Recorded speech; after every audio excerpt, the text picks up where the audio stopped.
മനസ്സിലാക്കി എടുക്കുന്ന പല പല കാര്യങ്ങൾ ജീവിതത്തിൽ പ്രയോഗിക്കുമ്പം അവിടെ നിന്ന് ലഭിക്കുന്ന ആ ഒരു ഗുണപരമായ നേട്ടങ്ങൾ അത് കാണുമ്പോൾ അതാണ് റിവാർഡ്സ് എന്ന് പറയുന്നത്. ആ റിവാർഡ്സ് കിട്ടിക്കൊണ്ടിരിക്കുന്ന സമയത്ത് ഇത് ചില്ലറ കാര്യമല്ല എന്ന് മനസ്സിലാകുന്നു. നമുക്ക് ആദ്യം മനസ്സിലായത് നമ്മൾ നേരിടുന്ന മദ്യാസക്തി എന്ന വിപത്ത്, ആ രോഗം ചില്ലറക്കാരനല്ല. അതുപോലെ തന്നെ നമ്മൾ ആ രോഗത്തെ നേരിടാനായിട്ട് ഉപയോഗിക്കുന്ന ഉപകരണമായിട്ടുള്ള ആൽക്കഹോളിക്സ് അനോണിമസിന്റെ പടികളും പാരമ്പര്യങ്ങളും ഒട്ടും തന്നെ ചില്ലറക്കാരനല്ല. അതിൽ ഒരുപാട് വായിക്കുന്തോറും നമ്മളിപ്പം ആ ബിഗ് ബുക്ക് ഒരാവർത്തി രണ്ടാവർത്തി മൂന്നാവർത്തിയൊക്കെ വായിക്കുന്ന സമയത്ത് എന്തോരം അടരുകളാണ്, ലെയേഴ്സാണ്. അങ്ങനെയാണ് എനിക്കങ്ങനെ അനുഭവപ്പെട്ടത്. കാരണം ആദ്യം വായിക്കുന്ന രീതിയിൽ നിന്നും വ്യത്യസ്തമായിട്ട് ഞാൻ ആശുപത്രി കിടക്കുന്ന സമയത്ത് ആണ് അവിടെ ഉണ്ടായിരുന്ന ഒരു പഴയ പുസ്തകമൊക്കെ കിട്ടിയിട്ടൊക്കെ വായിച്ച സമയത്ത് അതിനോടൊന്നും വലിയ താല്പര്യവും ഇല്ലാതെ എടുത്തു വെച്ച് വായിച്ചതാണ്. അവര് പറഞ്ഞു വായിക്കാൻ പറഞ്ഞു, അപ്പൊ അന്ന് വായിച്ചു എന്നല്ലാതെ ഒരു താല്പര്യവും ഇല്ലാതെ വായിച്ചു പോയത്. അതും അങ്ങനെ ശ്രദ്ധിച്ചിട്ടൊന്നുമില്ല.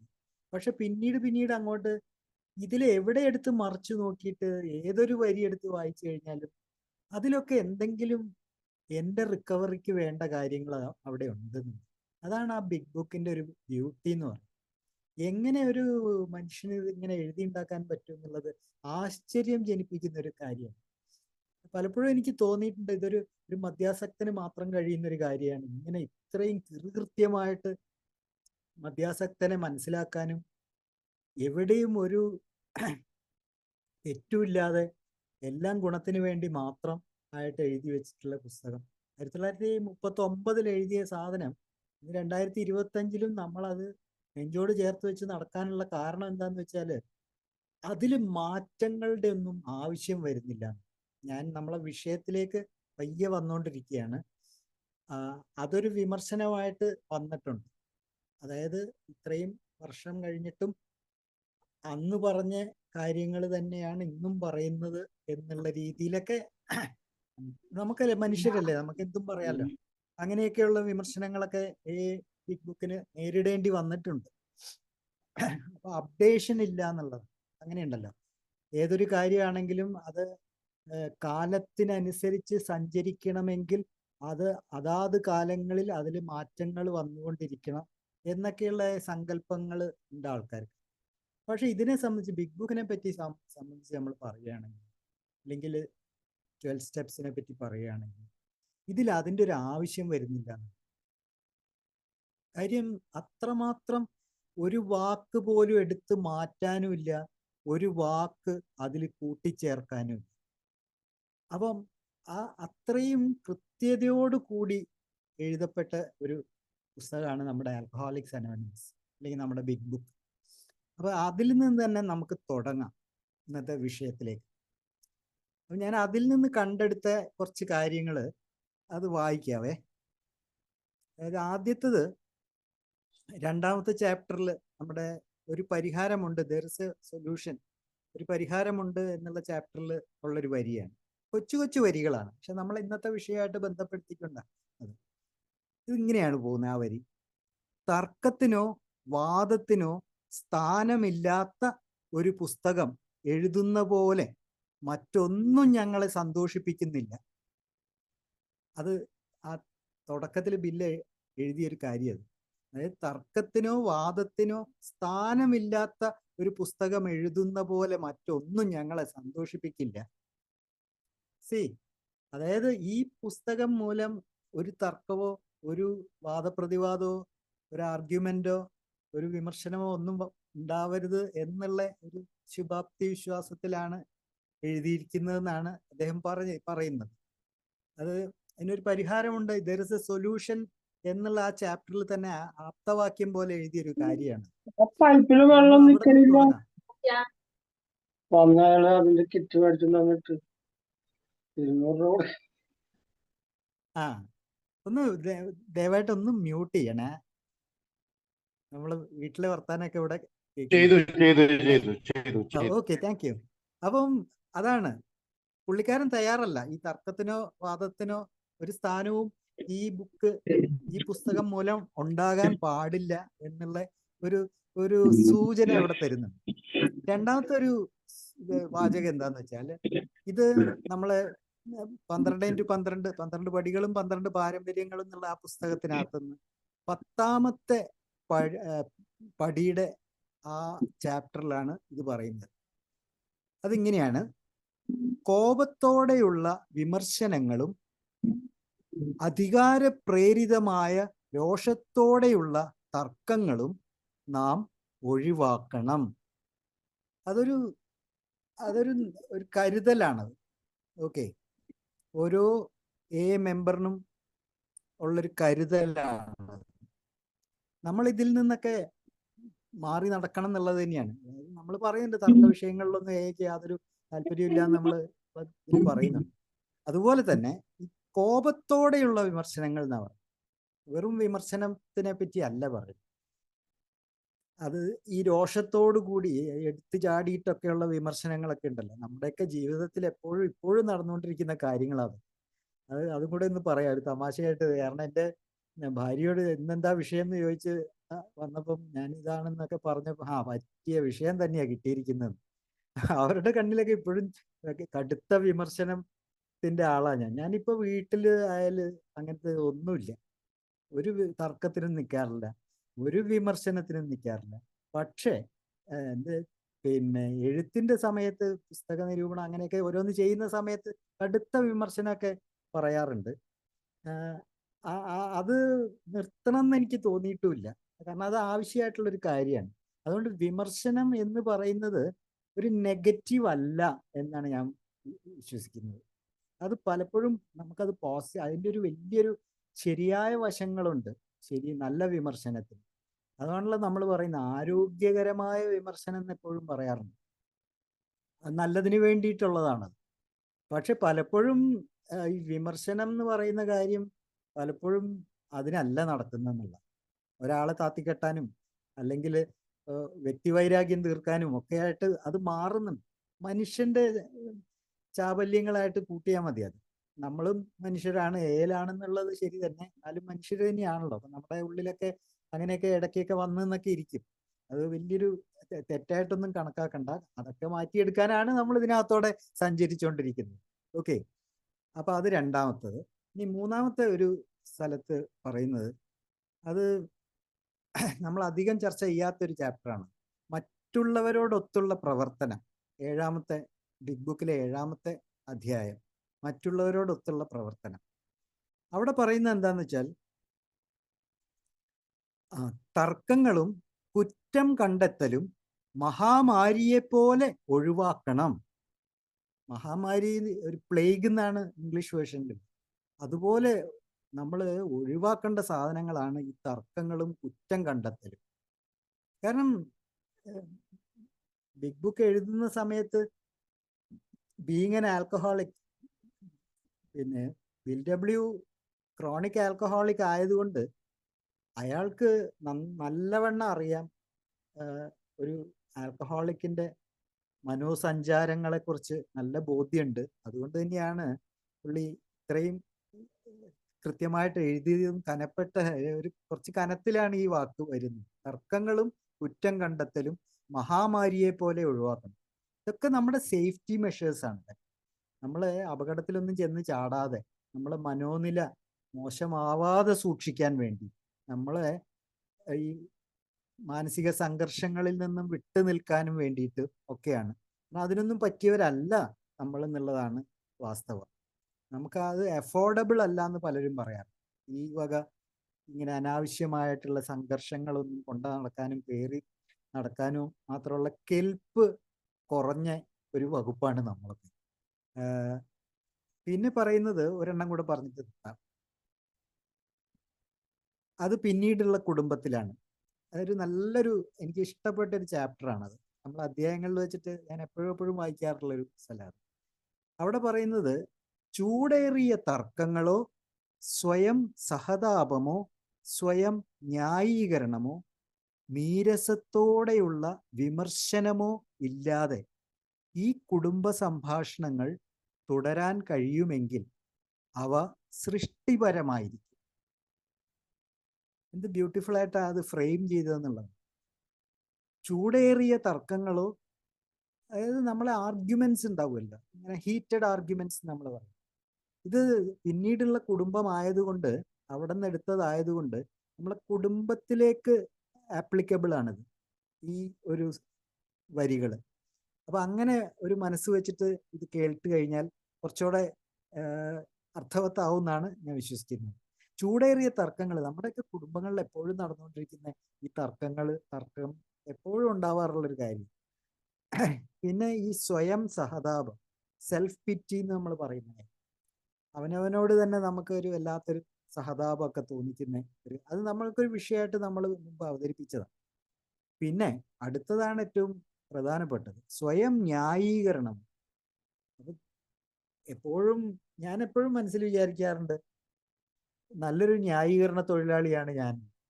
അത് വേറൊന്നും കൊണ്ടല്ല, എന്ത് പറഞ്ഞാലും അതിനൊരു ജസ്റ്റിഫിക്കേഷൻ ഉണ്ട് എന്നുള്ളത്. അതായത് ഇപ്പം പറഞ്ഞുകൊണ്ട് ഇങ്ങോട്ട് വരുന്ന ആൾക്കാരെ തോൽപ്പിച്ച് അവരെ ഡൗൺ ആക്കാൻ പറ്റിയ ഒരു ജസ്റ്റിഫിക്കേഷൻ എങ്ങനെയെങ്കിലും കണ്ടെത്തും എന്നുള്ളത്, എന്നെ ന്യായീകരിക്കാൻ വേണ്ടി. അപ്പൊ അത് പിന്നെ പറയുന്ന നീരസത്തോടെയുള്ള വിമർശനം, അവിടെയാണ് നമ്മുടെ തുരുപ്പ് ചീട്ട് കിടക്കുന്നത്. വിമർശനം ആവാന്ന് ഞാൻ മുമ്പും പറഞ്ഞു, പക്ഷെ ഇതിവിടെ പറയുന്ന നീരസത്തോടെയുള്ള വിമർശനം എന്നുള്ളത്, അതാണ് വ്യത്യാസം. അതൊന്നുമില്ലാതെ ഈ കുടുംബ സംഭാഷണങ്ങൾ തുടരാൻ കഴിയുമെങ്കിൽ, നമ്മൾ വീട്ടിനകത്തുള്ള സംഭാഷണങ്ങൾ, ആശയവിനിമയങ്ങൾ, ഈ വക കാര്യങ്ങളൊന്നുമില്ലാതെ തുടരാൻ കഴിയുമെങ്കിൽ അവ സൃഷ്ടിപരമായിരിക്കും. അത് വളരെ കൺസ്ട്രക്റ്റീവായി. അവിടെ നിന്ന് നമുക്ക് ഈ വിമർശനം എന്നുള്ള വിഷയത്തിലെ രണ്ട് പ്രധാനപ്പെട്ട ഭാഗങ്ങളിലേക്ക് കിടക്കും. വിമർശനത്തിന് നമ്മൾ ശരിക്കും കൺസ്ട്രക്റ്റീവായിട്ട്, ബില്ലിവിടെ പറഞ്ഞിട്ടുള്ള മാതിരി തന്നെ കൺസ്ട്രക്റ്റീവായിട്ടുള്ളൊരു വിമർശനം, അതെന്താ? അത് നമ്മൾ പറയുന്ന ഒരു ക്രിയാത്മകമായ വിമർശനം. അതിൽ നിന്നും എന്തെങ്കിലുമൊക്കെ ഉണ്ടായി വരണം ഒരു വിമർശനത്തിൽ നിന്നും. അല്ല ചുമ്മാ നമ്മളങ്ങ് പറഞ്ഞു പോയിട്ട് കാര്യമില്ല എന്നുള്ള, അതിലൊരു സൃഷ്ടിപരമായ വിമർശനമായി. സൃഷ്ടിപരം എന്ന് ഉദ്ദേശിക്കുമ്പോൾ തന്നെ അവിടെ സംതിങ് ഈസ് ഹാപ്പനിങ്, എന്തോ ഉണ്ടാകുന്നുണ്ട്, ഒരു സൃഷ്ടി അവിടെ നടക്കുന്നു. മുമ്പില്ലാത്ത എന്തോ ഒരു കാര്യം ഈ വിമർശനത്തിലൂടെ ഉണ്ടായി വരുന്നുണ്ട്. അതാണ് സൃഷ്ടിപരമായ വിമർശനം. അല്ലെങ്കിൽ പിന്നെ നമ്മൾ എപ്പോഴും ഉപയോഗിക്കുന്ന ആരോഗ്യകരമായ വിമർശനം. ഹെൽത്തി ആയിരിക്കണം. നമ്മളെ ക്രിറ്റിസിസം എന്ന് പറയുന്നത് ഹെൽത്തി ആയിരിക്കണം. അത് എപ്പോഴും നമ്മൾ കേൾക്കുന്ന ആരോഗ്യകരമായ വിമർശനം. അതല്ലാതെ അത് ഹെൽത്തി അല്ലാതെ അത് അതിൻ്റെ ഓപ്പോസിറ്റ് ആയിട്ട് എന്താ വരിക?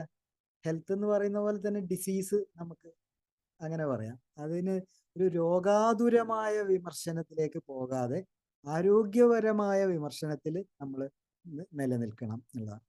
പിന്നെ ഇങ്ങനെയും പറയാം, നിർമ്മാണാത്മകമായ, അതാണ് നമ്മളെ പുസ്തകത്തിൽ പറയുന്ന കൺസ്ട്രക്റ്റീവ് ആയിട്ടുള്ള ക്രിറ്റിസിസം. അത് അവിടെ ഒരു നിർമ്മാണ പ്രവർത്തനം നടക്കുന്നുണ്ട്. അതായത് ഒരു വിമർശനം കൊണ്ട് അവിടെ ഒരു നിർമ്മാണം നടക്കുന്നു, എന്തോ അവിടെ ഉണ്ടായി വരുന്നുണ്ട്. അതാണ് അത് ക്രിയേറ്റീവാണ്, അത് സൃഷ്ടിപരമാണെന്നൊക്കെ നമ്മൾ പറയും. ഇനി ഇതിൻ്റെ മറുഭാഗത്ത് നിൽക്കുന്നതാണ് ഡിസ്ട്രക്റ്റീവ് ആയിട്ടുള്ള ക്രിറ്റിസിസം. അപ്പം നമ്മൾ ഇത്രയും നേരം കൺസ്ട്രക്റ്റീവ് ആയിട്ടുള്ള ക്രിറ്റിസിസത്തെ പറ്റി പറഞ്ഞാണ്. ഇനി അപ്പുറത്ത് നിൽക്കുന്നത് ഡിസ്ട്രക്റ്റീവ് ആയിട്ടുള്ള ക്രിറ്റിസിസം,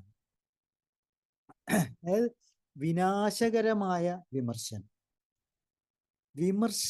വിമർശിച്ച് അതിനെ നാശോന്മുഖമായ വിമർശനം, ഇല്ലാതാക്കാൻ വേണ്ടിയിട്ടുള്ളൊരു വിമർശനം, അതിൻ്റെ അസ്തിത്വം പോലും ഇല്ലാതെ ആക്കുന്ന തരത്തിലുള്ള വിമർശനം. പിന്നെ ഇങ്ങനെയും പറയാം, നിഷേധാത്മകമായ ഒരു വിമർശനം. നമ്മൾ അംഗീകരിച്ചു കൊടുക്കാത്ത കാര്യങ്ങൾ, നിഷേധിക്കുന്ന കാര്യങ്ങൾ, ആ തരത്തിൽ അപാരമായിട്ടുള്ള ആ മനസ്ഥിതി അങ്ങനെ വെച്ചുകൊണ്ടുള്ള ഒരു വിമർശനം. ഹാനികരമായ ഒരു വിമർശനം, ഹാനികരം എന്ന് വെച്ചാൽ ഡേഞ്ചറസ് ആയിട്ടുള്ള വിമർശനം. ഇതൊക്കെ എപ്പോഴും നമ്മുടെ കുടുംബത്തിനകത്താണെങ്കിൽ പോലും നമ്മളെ മക്കളോടൊക്കെ പറയുന്ന കാര്യത്തിനകത്ത് അവരുടെ ഒരു ചെയ്തി, അവർ ചെയ്ത് ഒരു കാര്യത്തെ നമ്മൾ ഈ ഈ ഹാനികരമായി വിമർശിക്കപ്പെടുമ്പം അവരുടെ ഉള്ളില് ഉണ്ടാകുന്ന ആഘാതങ്ങൾ നമ്മളെ മനസ്സിലാക്കുന്നില്ല. അത് ആ മുറിവുകൾ ഉണങ്ങാൻ കുറെ കാലെടുക്കും. അവരുടെ ഉള്ളിൽ അവരെ പറ്റിയുള്ള മതിപ്പ് ഇല്ലാതെയാവുക ഇങ്ങനെ നമ്മൾ വിമർശിച്ചു കഴിഞ്ഞാൽ. പിന്നെയുള്ളത് ഈ നശീകരണമായിട്ടുള്ള വിമർശനം, ഡിസ്ട്രക്റ്റീവ് ആയിട്ടുള്ള വിമർശനം, അത് ഒരു കാലത്തും ഒരു ഗുണവും ചെയ്യാത്തൊരു കാര്യമാണ്. പിന്നെ ആകെ കിട്ടുന്ന വിമർശിക്കുന്ന ആൾക്ക് അല്പനേരത്തേക്കെങ്കിലും ഒരു എന്താ ഞാനൊരാളായി എന്നൊക്കെ ഉണ്ടെന്ന് തോന്നിപ്പിക്കാം, അത്രയേ ഉള്ളൂ. അല്ലാണ്ട് അതിന് വലിയ കഴമ്പൊന്നുമില്ല അതിന്. ഇതെന്താന്ന് വെച്ചാൽ നമ്മളിതിനെ കുറച്ചും കൂടെ നമ്മളെ സാഹചര്യത്തിലേക്ക് വെച്ച് നോക്കാം, അപ്പോഴേ അത് അർത്ഥവത്താവുള്ളൂ എന്ന് എനിക്ക് തോന്നുന്നു. അതായത് ഈ പുരോഗതിക്കും വളർച്ചയ്ക്കും സഹായിക്കുന്നതിന് ഈ വിമർശനം നമുക്ക് ഉപയോഗപ്പെടുത്താൻ പറ്റും. ഇപ്പോൾ ആൽക്കഹോളിക്സ് അനോണിമസിലാണെങ്കിൽ പോലും നമ്മുടെ ഒരു മെമ്പറുടെ പുരോഗതിക്കും വളർച്ചയ്ക്കും ഡെവലപ്മെന്റിനും അതിന് സഹായിക്കുന്ന തരത്തിലുള്ള കൺസ്ട്രക്റ്റീവ് ആയിട്ടുള്ള വിമർശനങ്ങൾ, ക്രിയാത്മകമായ വിമർശനങ്ങൾ ആകാം. അത് നല്ലതുമാണ്. ഞാനൊക്കെ ഒത്തിരി അത് അനുഭവിച്ച ആളാണ്. കാരണം അതിൻ്റെയൊക്കെ മെച്ചത്തിലാണ് ഇപ്പം ഇങ്ങനെയൊക്കെ നിൽക്കാനും സംസാരിക്കാനും ഒക്കെ പറ്റുന്നത്. അന്ന് നല്ല രീതിയിൽ ചെറുക്കൻ നന്നാവണം എന്നുള്ള നല്ല ബോധം കൊണ്ട് കിട്ടിയിട്ടുള്ള കുറേ വിമർശനങ്ങളുണ്ട്. അതെനിക്കിപ്പോഴും നല്ല ഓർമ്മയുള്ള ഒരുപാട് പേരുടെ അതൊക്കെ ഒരുപാട് സഹായിച്ചിട്ടുണ്ട് എന്നുള്ളതാണ്. അല്ലെങ്കിൽ ഞാനൊന്നും ചിന്തിക്കുക പോലും ചെയ്യാത്ത ചില വശങ്ങൾ, എൻ്റെ സ്വഭാവത്തിൻ്റെ ചില വശങ്ങൾ കണ്ടെത്തിയിട്ട് അത് വളരെ സൗമ്യമായിട്ട് എന്നെ ഇരുത്തി പറഞ്ഞു തന്നിട്ടുള്ള എത്രയോ എനിക്ക് വേണ്ടപ്പെട്ട പഴമക്കാരുണ്ടായിരുന്നു. അതൊക്കെ ആലോചിക്കുമ്പം ഞാൻ ഇപ്പൊ അങ്ങനെയൊക്കെ ചെയ്യുന്നുണ്ടോ എന്നൊക്കെ തോന്നുന്നുണ്ട്. അതൊരു സ്വയം വിമർശനമാണ്. ഇപ്പം എനിക്ക് ലഭിച്ചിട്ടുള്ള അത്തരത്തിലുള്ള വിമർശനം എന്നെ ജീവിതം സുഗമമാക്കാൻ സഹായിച്ച വിമർശനങ്ങൾ, ഇത് ഞാൻ വേറൊരാൾക്കെങ്കിലും കൊടുക്കാറുണ്ടോ എന്ന് ചോദിച്ചു കഴിഞ്ഞാൽ കുറവാണെന്നുള്ളത്. കാരണം ഇപ്പൊ ഒരു ചെറിയൊരു ഭയപ്പാടൊക്കെ ഉണ്ട് ഒരാളോട് ഇങ്ങനത്തെ കൺസ്ട്രക്റ്റീവായിട്ട് ആരോഗ്യപരമായി പോലും വിമർശിച്ചാല് അതെങ്ങനെ അവരെടുക്കും എന്നുള്ളതിനെ കുറിച്ചിട്ടൊക്കെ വല്ലാത്ത ആദിയൊക്കെയാണ്. പഴയ പോലെ അല്ല, ആൾക്കാർ സെൻസിറ്റീവാണ് കൂടുതൽ. അപ്പം ആൾക്കാരുടെ ഉള്ളില് അത് ഇനി ദോഷകരമായിട്ട് മാറുമോ, ഇയാളാരും ഇതൊക്കെ പറയാൻ എന്നൊക്കെയുള്ള തോന്നലുണ്ടാവുക. അങ്ങനെ അത് എനിക്കറിയില്ല ശരിയാണോ തെറ്റാണോ, എന്നാലും വളരെ കുറവാണ്. അങ്ങനെ പറയാറില്ല ഞാൻ അങ്ങനെ. പക്ഷെ എനിക്കത് ഒരുപാട് ലഭിച്ചതിന്റെ ഗുണങ്ങൾ ഞാൻ അനുഭവിച്ചുകൊണ്ടിരിക്കുന്നു. ഇപ്പൊ ഉദാഹരണത്തിന് ഒരു പുതുമക്കാരൻ മീറ്റിങ്ങിന് വരുന്നു, അവനോട് നമ്മൾ ഷെയർ ചെയ്യാൻ പറയുന്നു. അപ്പം അധികം ആയിട്ടില്ല വന്നിട്ട്, നമുക്ക് അങ്ങനെ ഒന്ന് അസ്യൂം ചെയ്യുക. അയാൾ നാച്ചുറലി കുടിച്ചു നടന്ന കഥകൾ അങ്ങനെ അങ്ങ് നീട്ടി വലിച്ചൊക്കെ പറയാൻ തുടങ്ങുമ്പോൾ നമ്മളൊന്ന് ചിലപ്പം പഴയ ആൾക്കാരൊക്കെ ചിലപ്പോൾ എഴുന്നേറ്റ് നിന്നിട്ട് അത് നീ കുടിച്ചു നടന്ന കഥയല്ല, കുടി നിർത്തിയതിന് ശേഷമുള്ള കാര്യങ്ങളിൽ കുറച്ചും കൂടെ ഊന്നൽ കൊടുക്ക് എന്നൊക്കെ ഒന്ന് പറയാറുണ്ട്. അതൊരു മൈൽഡ് ആയിട്ടുള്ള ഒരു ക്രിറ്റിസിസം തന്നെയാണ്. അതെന്ന് വെച്ചാൽ നേർവഴിക്ക് വിടാൻ വേണ്ടി. കാരണം അവനെ സംബന്ധിച്ച് പറയുകയാണെങ്കിൽ, പുതുമക്കാരനെ സംബന്ധിച്ച് പറയുകയാണെങ്കിൽ അവനറിയില്ല എങ്ങനെയാണ് ഷെയർ ചെയ്യേണ്ടതെന്ന് പോലും അറിയില്ല. അപ്പം ഈ കുടിച്ച് നടന്ന കഥകൾ പറയാനായിട്ട് എളുപ്പമാണ്, കാരണം അത് അനുഭവത്തിലുള്ള കാര്യങ്ങളാണ്. അതാണ് കൂടുതൽ അനുഭവത്തിലുള്ളത്. കുടി നിർത്തിയിട്ട് കുറച്ചേ ആയിട്ടുള്ളൂ. അപ്പൊ കുടി നിർത്തിയ കാലത്തുണ്ടായ മാറ്റങ്ങളെ പറ്റി സംസാരിക്കാനായിട്ട് അവന്റെ കയ്യിലുള്ള അനുഭവ സമ്പത്ത് വളരെ കുറച്ചേ ഉള്ളൂ. അപ്പൊ അതുകൊണ്ട് ഏറ്റവും കൂടിയ സമ്പത്ത് കിടക്കുന്നത് കുടിച്ചു നടന്ന കഥകളാണ്. അത് അവൻ നീട്ടി വലിച്ച് പറയുന്നു. പിന്നെ അവനറിയില്ല ഈ സമയത്തിന്റെ ക്ലിപ്തതയൊക്കെ നമുക്ക് വേണം, എല്ലാവർക്കും സംസാരിക്കാനായിട്ട് അവസരം വേണം എന്നുള്ള ആ യുക്തിഭദ്രതയൊന്നും ഉണ്ടാവില്ല, വന്നിട്ടല്ലേ ഉള്ളൂ. അപ്പൊ അത് പറഞ്ഞ് നമ്മൾ മനസ്സിലാക്കി കൊടുക്കും. അതൊരു ക്രിയാത്മകമായ ഒരു ആരോഗ്യപരമായ ഒരു വിമർശനമായിട്ട് കൂട്ടാം അതിനെ. പിന്നെയുള്ളത്, നമ്മൾ പുതുമക്കാരോട് നമ്മൾ മീറ്റിംഗ് മുടക്കുന്നതിനെ പറ്റിയിട്ടൊക്കെ ചിലപ്പം പറയേണ്ട വരാറുണ്ട്. 1, 2, 3 മീറ്റിങ്ങിനൊക്കെ വരാതെയൊക്കെ ഇരിക്കുമ്പോൾ നമ്മൾ പിന്നെ കാണുമ്പോൾ നമ്മൾ അവരോട് പറയും, ഇത് അപകടമാണ് കേട്ടോ, മീറ്റിങ്ങിന് വന്നിട്ടില്ലെങ്കിൽ ശരിയാവില്ല, ബാക്കി എല്ലാത്തിനും സമയമുണ്ടല്ലോ, ഇതിന് മാത്രം വരാൻ എന്താ സമയമില്ലാത്ത എന്നൊക്കെ ചോദിക്കും നമ്മൾ. ഈ ചോദിക്കുന്നത് നല്ല രീതിയിൽ എടുത്താൽ അവനവൻ്റെ ഗുണത്തിനാണ് പറയുന്നത്, എൻ്റെ നന്മയ്ക്കാണ് പറയുന്നത് എന്നുള്ള രീതിയിൽ എടുക്കാൻ തോന്നണം. ആ തോന്നണമെങ്കിൽ നമ്മൾ പറയുന്ന രീതി അത്തരത്തിലുള്ളതായിരിക്കണം. അല്ലാതെ നമ്മളിതൊക്കെ പഠിച്ച ഒരാൾ, നമ്മൾ ഒരു ഭയങ്കര ഓൾ ടൈമർ, അങ്ങോട്ട് ശിക്ഷണം പോലെയൊക്കെ, നീ കഴിഞ്ഞ 3 ആഴ്ചയായിട്ട് നീ വന്നിട്ടില്ല മീറ്റിംഗ്, ഇങ്ങനെയാ ശരിയാവില്ല കേട്ടോ. അവിടെ ടോണിൻ്റെ ഒരു വ്യത്യാസം കണ്ടു. ഇതേ കാര്യം തന്നെ നമ്മൾ അവനോട്, പൊന്നു മോനെ പോയിട്ട് കമന്നടിച്ച് വീഴും ഇങ്ങനെ പോയാൽ, ഞാനൊക്കെ വീണിട്ടുള്ളതാ, അതുകൊണ്ടാണ് പറയുന്നത്. അതുകൊണ്ട് എങ്ങനെയല്ലോ ഒക്കെ മീറ്റിങ്ങിന് നീ മീറ്റിംഗ് മുടക്കാതിരിക്കും ഒക്കെ ആ ടോണിൽ പറയുമ്പം അതിലൊരു തഴുകലുണ്ട്. അതാണ് ഏടെ അന്തസത്ത. ആൽക്കഹോളിക്സ് അനോണിമസിന്റെ അന്തസത്ത എന്ന് പറയുന്നത് ഈ കൂട്ടിപ്പിടിച്ച് കൊണ്ട് നടക്കുക എന്നുള്ളത് തന്നെയാണ്. അതാണ് നമ്മുടെ യൂണിറ്റി എന്ന് പറയുന്ന സാധനത്തിന്റെ ഭാഗമാണത്. അപ്പൊ ആ രീതിയിൽ വേണം നമ്മൾ സംസാരിക്കുന്നതും ഈ വക കാര്യങ്ങൾ പറഞ്ഞു കൊടുക്കുന്നത്. അല്ലാണ്ട് ഈ കടിച്ചു കീറിയുള്ള വർത്തമാനങ്ങൾ അത് ഒഴിവാക്കുക എന്നുള്ളതാണ്. അല്ലെങ്കിൽ അത് ഡിസ്ട്രക്റ്റീവായിട്ട് മാറും. ആ വിമർശനം വളരെ വിനാശകരമായിട്ട് മാറാനുള്ള സാധ്യതയുണ്ട്. അതൊന്ന്. പിന്നെന്ന് വെച്ചാൽ ചിലപ്പോൾ മീറ്റിംഗ് ഹാളിൽ നമ്മൾ വരുമ്പോൾ ഒരു പുതിയ ആള്, അയാള് അരുതാത്തത് ഒക്കെ ആയിരിക്കും ചിലപ്പോൾ ചെയ്തുകൊണ്ടിരിക്കുന്നത്. അത് ഏറ്റവും നല്ല ഉദാഹരണം ഈ ഫോണിന്റെ ഉപയോഗമാണ്. നമുക്ക് ഈ ഷെയർ ചെയ്യുന്ന സമയത്ത് വേറെ മുന്നിലിരിക്കുന്ന ആള് ഈ ഫോൺ എടുത്തു വെച്ചോണ്ട് ഇങ്ങനെ മാന്തി പറിക്കുന്നത് കാണുമ്പം നമ്മളിലുണ്ടാകുന്നൊരു അസ്വസ്ഥതയുണ്ട് ഷെയർ ചെയ്യുന്ന ആൾ. അത് നമ്മൾ പറഞ്ഞു തന്നെ കൊടുക്കണം. അത് നമ്മളെപ്പോഴും മീറ്റിങ്ങിന് കയറുമ്പം തന്നെ പറയാറുണ്ട്, ഫോണ് സൈലന്റ് ആക്കി വെക്കണം എന്നൊക്കെ പറയാറുണ്ടെങ്കിലും ഇന്നത്തെ സാഹചര്യത്തിൽ ഫോൺ എന്ന് പറയുന്നത് ഒരു അനിവാര്യ ഒരു ഘടകമാണ്. അത് നമ്മുടെ ശരീരത്തിൻ്റെ ഒരു എക്സ്റ്റൻഷനായി മാറിയിട്ടുണ്ട്. അപ്പൊ അതുകൊണ്ട് തന്നെ അതില്ലാതെ 1 മണിക്കൂറൊന്നും ഒരു മീറ്റിംഗ് ഹാളിൽ ഇരിക്കാനായിട്ട് പലർക്കും വലിയ ബുദ്ധിമുട്ടുണ്ടാവും. അപ്പൊ അതും കൂടെ നമ്മൾ കണക്കിലെടുക്കണം. പക്ഷേ ഈ ഫോൺ ഇങ്ങനെ നിരന്തരം വന്നുകൊണ്ടിരിക്കുക, അല്ലെങ്കിൽ അവിടെ ഇരുന്ന് സംസാരിക്കുക, ആ വക അഭ്യാസങ്ങളൊക്കെ കാണുമ്പോൾ നമുക്ക് പറയേണ്ടത് തന്നെയാണ്. കാരണം നമുക്ക് ആണ് വലുത്. അവിടെ ഒരു ആള് ചങ്ക് പൊട്ടി അവന്റെ അനുഭവങ്ങൾ ഷെയർ ചെയ്തുകൊണ്ടിരിക്കുമ്പോഴായിരിക്കും ഇത് കിടന്നുകൊണ്ട് കിറുന്ന് അടിക്കുന്നത്. അത് ഭയങ്കര അലോസരം സൃഷ്ടിക്കുന്ന ഒരു കാര്യം. അപ്പൊ അങ്ങനെയുള്ള കാര്യങ്ങളൊക്കെ നമുക്ക് പറയാം. നമുക്കത് ഒന്നാമത് ഇത് അരുതാത്തതിൽ നിന്ന് അവനെ ഒന്ന് വിട്ടു നിർത്താനായിട്ടുള്ള ഒരു നല്ല കാര്യമായിട്ട് പറയാം. അത് എല്ലാവരും നല്ല രീതിയിൽ തന്നെ എടുക്കുള്ളൂ എന്നാണ് നമ്മൾ പറയുന്ന മുമ്പേ പറഞ്ഞതുപോലെ നമ്മൾ എങ്ങനെ അവതരിപ്പിക്കുന്നു എന്നതിനെ ആശ്രയിച്ചിരിക്കും. അത് നമ്മൾ പറയേണ്ടത് മൈൽഡായിട്ടും സൗമ്യമായിട്ടും ഒക്കെ പറഞ്ഞ് മനസ്സിലാക്കി കൊടുത്താൽ നല്ല കാര്യം. അപ്പൊ അത് വളരെ സൃഷ്ടിപരമായിട്ട് നമ്മുടെ ഒരു വിമർശനമായിട്ട് മാറും. പിന്നൊന്നെന്താന്ന് വെച്ചാൽ അവരിലൊരു മാറ്റം ഉണ്ടാക്കാൻ വേണ്ടിയിട്ട് ചെറിയ തോതിലുള്ള വിമർശനങ്ങളൊക്കെ നമ്മൾ ചെയ്യാറ്. സോറി.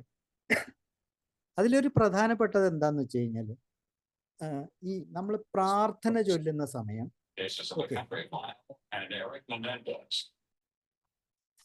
നമ്മുടെ പ്രാർത്ഥനയുടെ സമയം, നമ്മൾ പടികൾ വായിക്കുന്ന സമയം, ഈ സമയത്തെല്ലാം ശ്രദ്ധിച്ചിരിക്കാനായിട്ടുള്ളൊരു ഒരു സൂചന കൊടുക്കുക, ഒരു ആഹ്വാനം കൊടുക്കുന്നത് നല്ലതായിരിക്കും. ഏതൊരു മീറ്റിങ്ങും ഹെൽത്തി ആയിട്ട് പോകണം. ആ മീറ്റിങ്ങിൽ പങ്കെടുക്കുന്ന എല്ലാവർക്കും അതുകൊണ്ട് മാക്സിമം ഗുണം ലഭിക്കണം എന്നുള്ളൊരു ഉദ്ദേശം വെച്ചിട്ടുള്ളൊരു കൊച്ചു വിമർശനം അവരിലൊരു മാറ്റം ഉണ്ടാക്കുക. അത് അറിയില്ലല്ലോ, പലർക്കും അറിയില്ല. നമ്മൾ ഈ പ്രാർത്ഥന എന്ന് പറയുന്നത് ഒരു വളരെ യാന്ത്രികമായിട്ട് ആരെങ്കിലും ഒരാൾ മാറ്റുവാൻ പറ്റാതിനെ സ്വീകരിക്കാനുള്ള കേട്ടിട്ടില്ല. അങ്ങനെയാണ് പലപ്പോഴും പറഞ്ഞു പോകുന്നത്. പ്രാർത്ഥന ചൊല്ലുന്ന ആൾക്ക് പോലും ഇതൊരു പാഠമാണ്. വെച്ചാൽ നിർത്തി പറഞ്ഞ് അതിൻ്റെ അർത്ഥം മനസ്സിലാക്കി പ്രാർത്ഥിച്ചു കഴിയുമ്പം അത് ഏറ്റു ചൊല്ലുന്ന ആൾക്കാരും അതേ സ്പീഡിൽ തന്നെയാവും. അപ്പോൾ അങ്ങനെ വരുമ്പം അത് ഉള്ളിലേക്ക് അങ്ങ് കയറി ചെല്ലുകയാണ് ആ പ്രാർത്ഥന. അപ്പോഴാണ് ആ പ്രാർത്ഥനയാവുന്നത്. ഇല്ലെങ്കിൽ കുറേ വാക്കുകളുടെ ഒരു സഞ്ചയം മാത്രമേ വരുന്നു. അതല്ലല്ലോ നമ്മൾ ഉദ്ദേശിക്കുന്നത്. അപ്പം അത് പറയുമ്പം ശ്രദ്ധിക്കുക, അവിടെ ഒരു ഫോക്കസ് ചെയ്യുക എന്നുള്ളത് അത്യാവശ്യമുള്ളൊരു കാര്യമാണ്. ഇത് കേൾക്കുമ്പം ചിലപ്പോൾ തോന്നിയൊക്കെ ഇതെന്താ അത് പ്രാർത്ഥന ചൊല്ലുമ്പോൾ നമ്മൾ ശ്രദ്ധിക്കാറുണ്ട്? ഇല്ല, പലപ്പോഴും ശ്രദ്ധ കുറവായിരിക്കും. അതൊന്നാമത് ചൊല്ലുന്ന ഞാൻ നേരത്തെ പറഞ്ഞ മാതിരി ഈ ഭയങ്കര സ്പീഡിലൊക്കെ ബൈഹാർട്ട് പഠിച്ച് ചൊല്ലുന്നവരെ അങ്ങ് ചൊല്ലിപ്പോകും. ഉള്ളിൽ തട്ടിയല്ല ചൊല്ലുന്നത് പലപ്പോഴും നമ്മളെ പ്രാർത്ഥനകൾ. പിന്നെ പടികൾ വായിക്കുമ്പോഴും അതുപോലെ ഇതൊരു ഏറ്റവും നല്ലൊരു അവസരമാണ് ഈ പടികൾ വായിക്കുമ്പോൾ ശ്രദ്ധിക്കുക എന്നുള്ളത്. കാര്യം നമ്മൾ പിന്നീടൊന്നും വീട്ടിലൊന്നും പോയിട്ട് ഇതൊന്നും വായിച്ചോളണമെന്നൊന്നുമില്ല. മീറ്റിങ്ങിന് വരുന്ന സമയത്ത് കേൾക്കുന്ന കേൾവിയാണ് അവിടെ ഉള്ളത്. അപ്പൊ അത് ശ്രദ്ധിച്ചിരിക്കുകയാണെങ്കിൽ നമുക്ക് അതിൻ്റെ ആ അർത്ഥങ്ങൾ മാത്രമല്ല അതിൻ്റെ പൊരുളുകളും മനസ്സിലേക്ക് പതിയും എന്നുള്ളത്. അപ്പോഴാണ് അതിൻ്റെ ശക്തി നമ്മൾ മനസ്സിലാക്കുന്നത്. അപ്പോൾ ഓരോ പടിയും ഒരാൾ വായിച്ച് കേൾക്കുമ്പം നമ്മളുടെ ഉള്ളിലേക്ക് അത് തറച്ചു കയറുന്ന തരത്തിൽ നമ്മൾ ശ്രദ്ധയോടുകൂടി ഇരുന്ന് കഴിഞ്ഞാൽ അതിൻ്റെതായ ഒരു ഗുണമുണ്ട്. അതുപോലെ വായിക്കുന്നയാളും അത് ശ്രദ്ധിച്ച് വായിക്കുക. ഞാൻ വായിക്കുന്നത് മറ്റൊരാളുടെ മനസ്സിലേക്ക് എത്താൻ വേണ്ടിയാണ് എന്നുള്ള ചിന്തയും കൂടെ വെച്ചിട്ട് വായിക്കുക. അപ്പൊ ഇതൊക്കെ നമ്മൾ പറയുമ്പം ഇതെല്ലാം ഈ നിർമ്മാണാത്മകമായൊരു വിമർശനമാണ്. നമ്മളെ മീറ്റിംഗ് നന്നാവണം, അതിനു വേണ്ടിയിട്ട് നമ്മൾ പറയുന്ന ഒരു കൊച്ചു ഒരു വിമർശനങ്ങളാണ് ഇതെല്ലാം. വേറെ ഉണ്ട് കേട്ടോ, എനിക്ക് കിട്ടിയിട്ടുള്ള വേറെയും ചില കാര്യങ്ങളുണ്ട് ആദ്യകാലത്തൊക്കെ. അതായത് ഒരു മുഷിഞ്ഞ ഉടുപ്പിട്ടിട്ട് മീറ്റിംഗ് ഹാളിൽ പോയപ്പം എന്നോട് ഒരു പഴമക്കാരൻ വിളിച്ച്, അവിടെ നിന്നല്ല, ആളുടെ ഇടയിൽ നിന്നല്ല, മാറ്റി നിർത്തിയിട്ട് പറഞ്ഞു, എടാ മീറ്റിങ്ങിനൊക്കെ വരുമ്പോ കുറച്ചൊന്ന് വൃത്തിയിലും മെനയിലും ഒക്കെ വാ, എന്തേലും ഒരു വ്യത്യാസം നിനക്ക് ഉണ്ടാകുന്നെന്ന് ആൾക്കാർക്ക് തോന്നണ്ടേടാ, നിനക്ക് തോന്നണ്ടേ എന്നൊക്കെ പറഞ്ഞിട്ട്. അപ്പൊ ആദ്യം എനിക്കത് ഒരു ചമ്മലൊക്കെ തോന്നി. അയ്യേ എന്താ അങ്ങനെ, ഇതൊക്കെ ശ്രദ്ധിക്കുന്നുണ്ടോ ആൾക്കാർ? നമ്മൾ അങ്ങനെയൊന്നും ഈ ഉടുത്തൊരുങ്ങിയൊന്നും നടന്ന ഒരു ശീലം ഇല്ലാത്ത കാരണം ആദ്യകാലത്തൊക്കെ മീറ്റിങ്ങിനൊക്കെ പോകുമ്പോഴും ഇതൊക്കെ മതി, അല്ലെങ്കിൽ അതിനെപ്പറ്റി ശ്രദ്ധിക്കാറ് പോലുമില്ല. ഈ കുപ്പായത്തെ പറ്റിയിട്ടൊന്നും ഒരു ശ്രദ്ധയുണ്ടായിരുന്നു. പക്ഷെ ഇത് കേട്ടപ്പം അതിലൊരു കാര്യമുണ്ടെന്ന് എനിക്ക് മനസ്സിലായി. കാരണം ഞാൻ ഇരിക്കുന്നതിൻ്റെ തൊട്ടടുത്തിരിക്കുന്ന ആൾക്ക് എൻ്റെ വേർപ്പ് നാറാനുള്ള അവസരമല്ല ഞാൻ കൊടുക്കേണ്ടത്. അയാൾക്ക് എന്നിൽ നിന്നും പ്രസരിക്കുന്ന ആ നന്മയുടെ ഒരു അംശമാണ് അയാൾക്ക് ചെല്ലേണ്ടത്. പകരം ഞാൻ എന്താ ഈ മുഷിഞ്ഞ നാറിയ ഉടുപ്പ് ഇട്ടുകൊണ്ട് അടുത്ത് പോയി ഇരുന്ന് കഴിഞ്ഞാൽ അവർക്ക് ഒരു അലോസരമാണത്. അപ്പൊ അത് നല്ല രീതിയിൽ എനിക്ക് അക്സെപ്റ്റ് ചെയ്യാൻ പറ്റി. അതിനുശേഷം പിന്നെ മീറ്റിംഗ് പോകുമ്പോൾ ഞാനത് വളരെ ശ്രദ്ധിക്കുന്ന ഒരു കാര്യം, അതായത് ഒരു മെനയിലൊക്കെ പോവുക എന്നുള്ളത്. ഇതെല്ലാം കൊച്ചു കൊച്ചു വിമർശനങ്ങളാണ്, പക്ഷെ അത് നന്നാവാൻ വേണ്ടിയിട്ടുള്ള വിമർശനങ്ങളാണ്. ഇനി നമുക്ക് നമ്മളിപ്പോൾ കൺസ്ട്രക്റ്റീവ് ആയിട്ടുള്ള കാര്യം, ഇനി നമുക്ക് ഈ വിനാശകരമായ ഈ വിമർശനത്തിന്റെ ഭാഗത്തേക്ക് ഒന്ന് കിടക്കാം. അത് ഒരാള് ആരും ആട്ടെ, ഇപ്പൊ ഏകാരം തന്നെ വേണമെന്നൊന്നും, ഏതൊരു മനുഷ്യനായാലും ഈ വിനാശകരമായ ഡിസ്ട്രക്റ്റീവ് ആയിട്ടുള്ള വിമർശനം ഉന്നയിക്കുന്നതിന്റെ കാരണം എന്താന്ന് നമ്മളൊന്ന് ചിന്തിച്ചു. കാരണം എന്ത് കാര്യം ഒരാളൊരു കാര്യം പറയുമ്പം അതിന്റെ പിന്നിലൊരു കാരണം ഉണ്ടാവണമല്ലോ. അതെന്തായിരിക്കും ഇത്തരത്തിലുള്ള വിനാശകരമായ വിമർശനം ഉന്നയിക്കുന്ന ഒരാളുടെ കാരണങ്ങൾ എന്തൊക്കെയായിരിക്കും? രണ്ട് കാരണങ്ങൾ ഞാനിവിടെ എടുത്തിട്ടുള്ളൂ. ഒന്നെന്താന്ന് വെച്ചാൽ അദ്ദേഹത്തിന്റെ അയാളുടെ തന്നെ ഒരു അരക്ഷിതാവസ്ഥയുണ്ട്, ഇൻസെക്യൂരിറ്റി എന്ന് പറയുന്നത്. ആ അരക്ഷിതാവസ്ഥയിൽ നിന്നും ഉത്ഭവിക്കുന്ന ഈ വിമർശന സ്വഭാവമാണ്. പുള്ളിക്കറിയാം പുള്ളിയുടെ കാര്യം അത്ര സെറ്റൊന്നും അല്ല എന്നറിയാം. അതൊന്നും മറച്ചു വെക്കാൻ വേണ്ടിയിട്ട് മറ്റൊരാളുടെ പുറത്തേക്ക് ഈ പറഞ്ഞ വിമർശനവുമായിട്ട് ചെല്ലുക. വേറെയുമുണ്ട് കാര്യം. ഇത് ഇതിങ്ങനെ കരുതുന്നത് ഒരു കണക്കിന് നല്ലതാണ്. അതുകൊണ്ടായിരിക്കാം അയാൾ അങ്ങനെ പറഞ്ഞിട്ടുണ്ടാവുക എന്ന് വിചാരിക്കുമ്പോൾ നമുക്ക് അയാളോടുള്ള നീരസം കുറഞ്ഞു നിൽക്കും. പാവത്തിന് ഇങ്ങനെ ഒരു അരക്ഷിതാവസ്ഥ അനുഭവപ്പെടുന്നുള്ളതുകൊണ്ടാണ് എന്നെ പറ്റി ഇങ്ങനെ വിമർശനം ഉന്നയിച്ചത് എന്ന് പറയുമ്പോൾ നമുക്ക് അയാളോട് അങ്ങനെ ദേഷ്യമോ പകയോ ഒന്നും തോന്നാൻ സാധ്യത കുറയും. മറ്റൊന്നുള്ളത് എന്താന്ന് വെച്ചാൽ ഈ ഒരു ആത്മാഭിമാനം എന്ന് പറഞ്ഞൊരു കാര്യമുണ്ട് നമ്മളെ, അത് കുറയുന്നത് മൂലവും വിമർശനാത്മകത കൂടാൻ സാധ്യതയുണ്ട്. ഞാനിത് പറയുന്നത് ഇത് സയന്റിഫിക് ആണ്, ഇത് വളരെ സൈക്കോളജിസ്റ്റുകളൊക്കെ കണ്ടെത്തിയ കാര്യങ്ങളാണ്. അപ്പൊ ആത്മാഭിമാനം കുറയുന്ന അതുകൊണ്ട് വിമർശനാത്മകമാവും പലരും. ആത്മാഭിമാനം എന്ന് പറഞ്ഞാൽ അവനവനെ പറ്റിയിട്ടുള്ള ഒരു ധാരണയൊന്നും ഇല്ല. എന്ന് വെച്ചാൽ ഞാൻ പേട്ട് സാധനമാണെന്നുള്ള ആ ചിന്തയൊന്നും മാറിയിട്ടില്ല.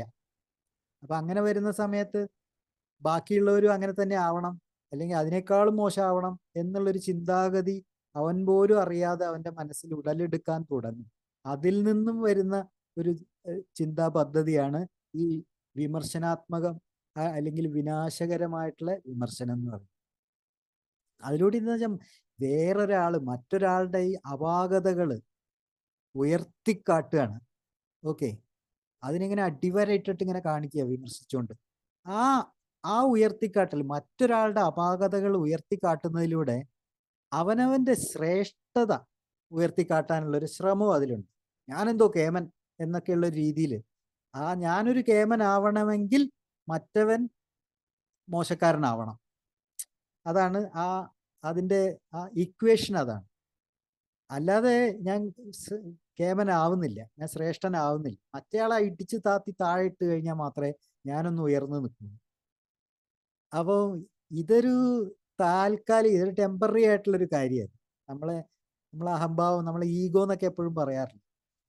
അത് വർദ്ധിപ്പിക്കാനായിട്ടുള്ളൊരു ശ്രമമായിട്ട് കൂട്ടിയാണ്.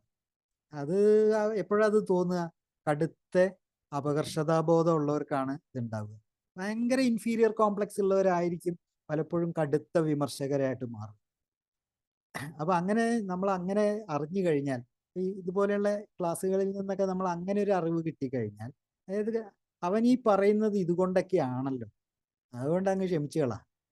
പാവത്തിന് ഈ അരക്ഷിതാവസ്ഥ ഉള്ളിലുണ്ട്, ആത്മാഭിമാനം ഒട്ടും തന്നെ ഇല്ല, അതൊന്നും പോരാഞ്ഞിട്ട് നല്ല അപകർഷതാബോധമുണ്ട്, അതുകൊണ്ടാണ് അവൻ ഓടി നടന്ന് വിമർശിക്കുന്നത് എന്ന് വിചാരിച്ചു കഴിഞ്ഞാൽ നമുക്ക് അയാളോട് ഒരു നീരസവും തോന്നില്ല, നമ്മൾ രക്ഷപ്പെട്ടു.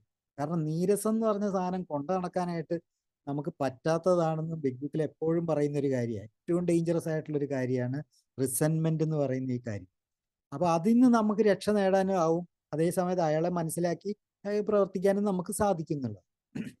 മറ്റൊരു കാര്യം കൂടിയുണ്ട്, ഈ വിനാശകരമായിട്ടുള്ള വിമർശനത്തിന്റെ പിന്നിൽ ഈ ഒരു നിയന്ത്രണ സ്വഭാവം പലരിലും ഉണ്ട്. അതായത് മറ്റുള്ളവരെ ഒന്ന് നിയന്ത്രിച്ച് നിർത്തുക, ഒരു ആധിപത്യം സ്ഥാപിക്കാനായിട്ടുള്ളൊരു ശ്രമം. ഈ ഒരു ശ്രമം സക്സീഡ് ചെയ്യാൻ, അത് വിജയിക്കാൻ വേണ്ടിയിട്ട് വിമർശിച്ചുകൊണ്ടിരിക്കുക എന്നുള്ളത്.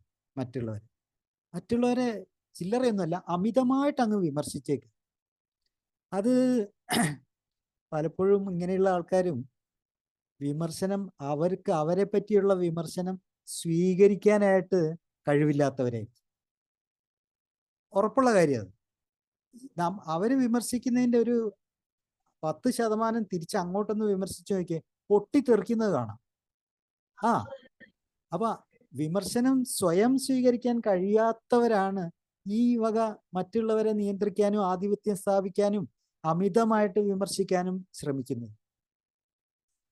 പിന്നൊന്നുള്ളത് എന്താന്ന് വെച്ചാല്, എല്ലാവർക്കും പ്രശ്നത്തിൽ മുങ്ങി നിൽക്കുക. നമ്മളെല്ലാവർക്കും ഓരോരോ പ്രശ്നങ്ങളൊക്കെ കാണും. പ്രശ്നരഹിതരായിട്ടുള്ളവരൊക്കെ വളരെ ചുരുക്കം, ഭാഗ്യവാന്മാരുണ്ടാവുമായിരിക്കും. പക്ഷെ മിക്ക ആൾക്കാർക്കും ഓരോ കാലത്തും ഓരോ പ്രശ്നങ്ങൾ അഭിമുഖീകരിക്കേണ്ടി വരുന്നുണ്ട്. അപ്പം അത് വ്യക്തിപരമായിട്ടുള്ള ഇത്തരത്തിലുള്ള ഈ പ്രശ്നങ്ങളെ നമ്മൾ പ്രൊജക്റ്റ് ചെയ്യുന്ന ഒരു ശീലമുണ്ട്, പ്രക്ഷേപണം ചെയ്യുക. അത് അങ്ങ് പ്രൊജക്റ്റ് ചെയ്യാന്നാണ് പറയാൻ. അപ്പൊ അങ്ങനെ വരുമ്പോൾ ഈ വിമർശനാത്മക ശീലം എന്ന് പറയുന്നത് ഓരോ വ്യക്തിയുടെയും സ്വന്തം അന്തർസംഘർഷങ്ങൾ ഉണ്ടാവില്ല. നമ്മളകത്ത് നടന്നുകൊണ്ടിരിക്കുന്ന വലിയ വലിയ ഈ വെടിക്കെട്ടുകൾ, ഭൂമി കുലുക്കങ്ങൾ, അകത്ത് നമ്മുടെ ഉള്ളിൽ നടക്കുന്ന സംഘർഷങ്ങൾ, അതിൻ്റെ ഒരു പ്രതിഫലനമായിട്ട് ഇതിനെ കാണാവുന്ന ഈ മറ്റുള്ളവരെ അമിതമായി വിമർശിക്കുന്നു. അത് ഒരുപാട് വിമർശനം ഏറ്റ ആൾക്കാരായിരിക്കും നമ്മളെല്ലാവരും. ഇവിടെയുള്ള എല്ലാവർക്കും നല്ല വിമർശനം ഏറ്റ ആൾക്കാരാണ്. കാരണം ഒരു കള്ളുടിയനായിട്ട് നടക്കുന്ന സമയത്ത് അതല്ലേ നമുക്ക് ലഭിച്ചുകൊണ്ടിരുന്ന പല പല കാര്യങ്ങളിൽ ഒരെണ്ണം ഈ വിമർശനം തന്നെയായിരുന്നല്ലോ. അവൻ്റെ കാര്യം നോക്കാൻ അറിയില്ല, അതൊരു വിമർശനമാണത്, അത് സത്യാവസ്ഥയാണെന്ന് താനും. പക്ഷെ നമുക്ക് അന്നത് വിമർശനമായിട്ടേ കാണുക. പിന്നെ ഞാൻ എൻ്റെ കാര്യം അല്ലാണ്ട് വേറെ ആരുടെ കാര്യം, അതാണ് നമ്മുടെ ജസ്റ്റിഫിക്കേഷൻ. അതുപോലെ എന്തൊക്കെ എടുത്ത് നമുക്ക് പറയാൻ പറ്റും. നമ്മൾ കുടിച്ചു നടന്ന കാലത്ത് നമുക്കെതിരായിട്ട് വന്നിട്ടുള്ള വിമർശനങ്ങൾ, ഇത് കുറേ എടുത്ത ആൾക്കാരാണ് നമ്മൾ. അപ്പൊ അതുകൊണ്ട് തന്നെ അത് ക്രിയേറ്റ് ചെയ്യുന്ന ഈ ഉള്ളിലെ സംഘർഷങ്ങളുണ്ട്. അതിൻ്റെ ഒരു പ്രതിഫലനമായിട്ട് ഈ വിമർശനങ്ങൾ മാറും. നമ്മൾ വിമർശിക്കുക, അതാണ് ഈ പ്രൊജക്ഷൻ എന്ന് പറയുന്നത്. പിന്നെ ഈ ഒരുപാട് വേദന തിന്നുന്ന ആൾക്കാരും, പിന്നെ മറ്റൊരു കൂട്ടർ എന്ന് പറഞ്ഞാൽ ഈ അസൂയാലുക്കളും, അത് വേറൊരാളുടെ ഉയർച്ച കാണുമ്പം ഒട്ടും സഹിക്കാത്ത അങ്ങനത്തെ ഒരു ജനവിഭാഗം ഉണ്ടല്ലോ. അതെല്ലാ കാലത്തും ഉണ്ടാവും, ഏത് ഗ്രൂപ്പിലും ഉണ്ടാവും. ഗ്രൂപ്പ് ഞാൻ ഉദ്ദേശിച്ചത് അല്ല, അല്ലാത്ത സംഘങ്ങളിലും എല്ലാം എടുത്തു നോക്കിക്കഴിഞ്ഞാൽ അത്തരം കൂട്ടർ എപ്പോഴും ഉണ്ടാവും. ഈ അസൂയാലുക്കൾ, എനിക്കാവാൻ പറ്റിയില്ലല്ലോ, അവനായല്ലോ എന്നൊക്കെ കമ്പയർ ചെയ്തിട്ട് മറ്റവനോട് ഭയങ്കര വിരോധമൊക്കെ കൊണ്ടു നടക്കുന്ന ആൾക്കാർ.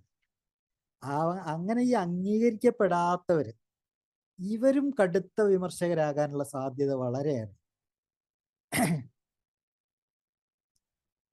അവരെന്താന്ന് വെച്ചാൽ അവരുടെ പിന്നെ ഈ തോൽവി, പരാജയത്തെ കുറിച്ചിട്ടുള്ള ഒരു ഭയം, പിന്നെ അതുപോലെ തന്നെ ഈ പശ്ചാത്താപം ഉണ്ട് കേട്ടോ. അതും ഈ വിമർശനാത്മകതയിലേക്ക് എത്തിപ്പെടുന്നുണ്ട്. കാരണം കടുത്ത വിമർശകർക്ക് എപ്പോഴും ഈ പരാജയ ഭയം ഉള്ളവരായിരിക്കും. അത് ഞാൻ നേരത്തെ പറഞ്ഞ ഈ അപകർഷതാബോധവും പരാജയബോധവും ഒക്കെ അടുത്തടുത്ത് നിൽക്കുന്ന ഈ മച്ചൂനന്മാരാ, ചേട്ടനനിയന്മാരാ. പിന്നെ നമ്മളെ പ്രശ്നത്തെ നേരിടാനായിട്ട്, നേർക്ക് നേരെ നിന്ന് നേരിടാനായിട്ട്, അതിൽ നിന്നും ശ്രദ്ധ തിരിക്കാനായിട്ട് അത് സാധിക്കുന്നില്ല. എൻ്റെ ഒരു പ്രശ്നത്തെ എനിക്ക് നേരിടാനായിട്ട് സാധിക്കുന്നില്ല. അപ്പൊ അതിൽ നിന്ന് എനിക്ക് ശ്രദ്ധ തിരിക്കണം. അതിനുവേണ്ടി ഞാൻ അങ്ങ് വിമർശിച്ചു കഴിഞ്ഞാൽ, മറ്റുള്ളവരെ വിമർശിച്ചു കഴിഞ്ഞാൽ ഒരു ഒരു ഒരു ചെറിയ സുഖമൊക്കെ അതിൽ കിട്ടാൻ. നമ്മളിപ്പം കൺസ്ട്രക്റ്റീവായിട്ടുള്ള, അതായത് ആരോഗ്യപരമായിട്ടുള്ള വിമർശനത്തെ പറ്റി പറഞ്ഞതിനേക്കാളും കൂടുതൽ വിനാശകരമായ ഈ വിമർശനത്തെ പറ്റിയിട്ടാണ് പറഞ്ഞത്. എനിക്ക് തോന്നുന്നു അവിടെ വെച്ച് നിർത്തുന്നതാണ് നല്ലത്. വേറെ എൻ്റെ കയ്യിൽ ഞാൻ കുറേ ഉണ്ട്. നമുക്ക് ഇതിനെ ഇനി എങ്ങനെ നേരിടും എന്നുള്ളൊരു പ്രശ്നം. നമുക്ക് നേരെ വരുന്ന ഒരു ആവശ്യമില്ലാത്തൊരു വിമർശനമാണെങ്കിൽ അതിനെതിരെ നമ്മൾ എങ്ങനെ പ്രതികരിക്കുന്നുള്ളതാണ്. കാരണം അതാണല്ലോ നമുക്ക് വേണ്ടത്. ദർ ഇസ് എ സൊല്യൂഷൻ എന്ന് പറഞ്ഞിട്ടാണല്ലോ നമ്മൾ ആൽക്കഹോളിക്സ് അനോണിമസിനെ കാണുന്നത്. എല്ലാത്തിനും എല്ലാ പരിഹാരങ്ങളുടെ ഒരു കേന്ദ്രം. അപ്പൊ അങ്ങനെ വരുമ്പോൾ നമ്മൾ ഈ വിമർശനത്തെ പറ്റി ഇത്രയും പറഞ്ഞു പോയ സ്ഥിതിക്ക് അതിന്റെ പരിഹാര മാർഗങ്ങളും പറഞ്ഞിട്ടില്ലെങ്കിൽ ശരിയാവില്ല. അതായത് എങ്ങനെയാണ് നമ്മൾ ഈ വിമർശനത്തെ നേരിടുക, അല്ലെങ്കിൽ അതിനോട് പ്രതികരിക്കുക എന്നുള്ളത്. നമ്പർ 1, അതെല്ലാ കാര്യത്തിലും ഉള്ള പോലെ തന്നെ ശാന്തരായിരിക്കുക. നമുക്ക് നേരെ ഒരു കടുത്ത വിമർശനം വരുന്ന സമയത്ത് അതേ കടുപ്പത്തോടു കൂടി നമ്മൾ അങ്ങോട്ട് പ്രതിരോധിക്കാനോ പ്രതികരിക്കാനോ പോയി കഴിഞ്ഞാൽ അപകടമാണ്. അതാണ് നമ്മൾ ശ്രദ്ധിക്കേണ്ട ഒരു കാര്യം. ഇത് കുറച്ച് ബുദ്ധിമുട്ടായിരിക്കും ഇത്.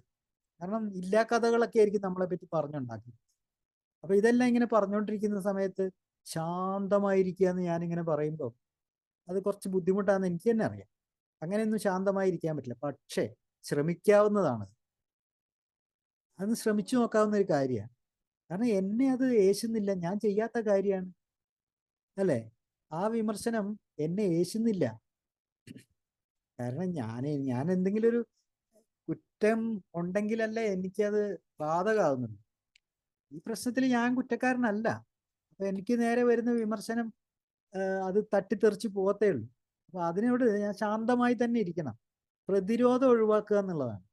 നമ്മളല്ലാതെ അതിനെ പറ്റി ന്യായീകരിക്കാനും അതങ്ങനെയല്ല ഇങ്ങനെയാണെന്നൊക്കെ പറഞ്ഞിട്ട് ഒച്ചയും ബഹളം ഉണ്ടാക്കുന്നതിന് പകരം ശാന്തമായിരിക്കുക. ഈ ശാന്തമായിരിക്കുമ്പോഴും വേറൊരു തകരാറുണ്ട്. നമ്മൾ വളരെ പ്രായോഗികമായിട്ട് ഇത് ചെയ്യുമ്പം മനസ്സിലാവും. ശാന്തമായിരിക്കുമ്പം ഈ വിമർശിക്കാൻ വന്നവനുണ്ടല്ലോ, ഒന്നോടെ പ്രാന്ത് കയറുക ചെയ്യുക. ഇത് പറഞ്ഞിട്ട് അവൻ പറഞ്ഞത് ഇങ്ങോട്ട് ഏറ്റില്ലല്ലോ. അപ്പൊ അതിൻ്റെയും കൂടെ ഒരു ഫ്രസ്ട്രേഷൻ കൂടുക. അപ്പൊ ഒന്നോടെ ചിലപ്പോൾ കൂടുക. അവന്റെ വിമർശനങ്ങളുടെ ആ രീതിയൊക്കെ ചിലപ്പോൾ ഒന്ന് മാറിയിരിക്കും, കടുപ്പിച്ചൊക്കെ പറയാൻ തുടങ്ങും. നമ്മുടെ ഈ ശാന്തതയാണ് അവനെ അലോസരപ്പെടുത്തുന്നതെന്ന് മനസ്സിലാക്കി. പിന്നെ വേറൊരു പരിപാടികൾ എന്താന്ന് വെച്ച് കഴിഞ്ഞാല്, ഏതൊരു വിമർശനമാണെങ്കിലും അതൊന്ന് ശ്രദ്ധിച്ച് കേൾക്കുക എന്നുള്ളത്.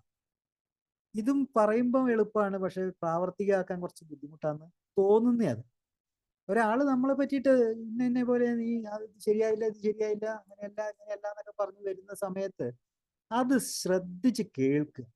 ചിലപ്പോൾ എന്തെങ്കിലുമൊക്കെ കാര്യം കാണും അവൻ പറയുന്നതിൽ എന്ന് നമ്മളെ ഒന്ന് മനസ്സ് തുറന്നു വെക്കുക. നമ്മളെ എയിൽ പഠിക്കുന്ന ഒരു പ്രധാനപ്പെട്ട കാര്യം ഓപ്പൺ മൈൻഡഡ്നെസ് ആണ്.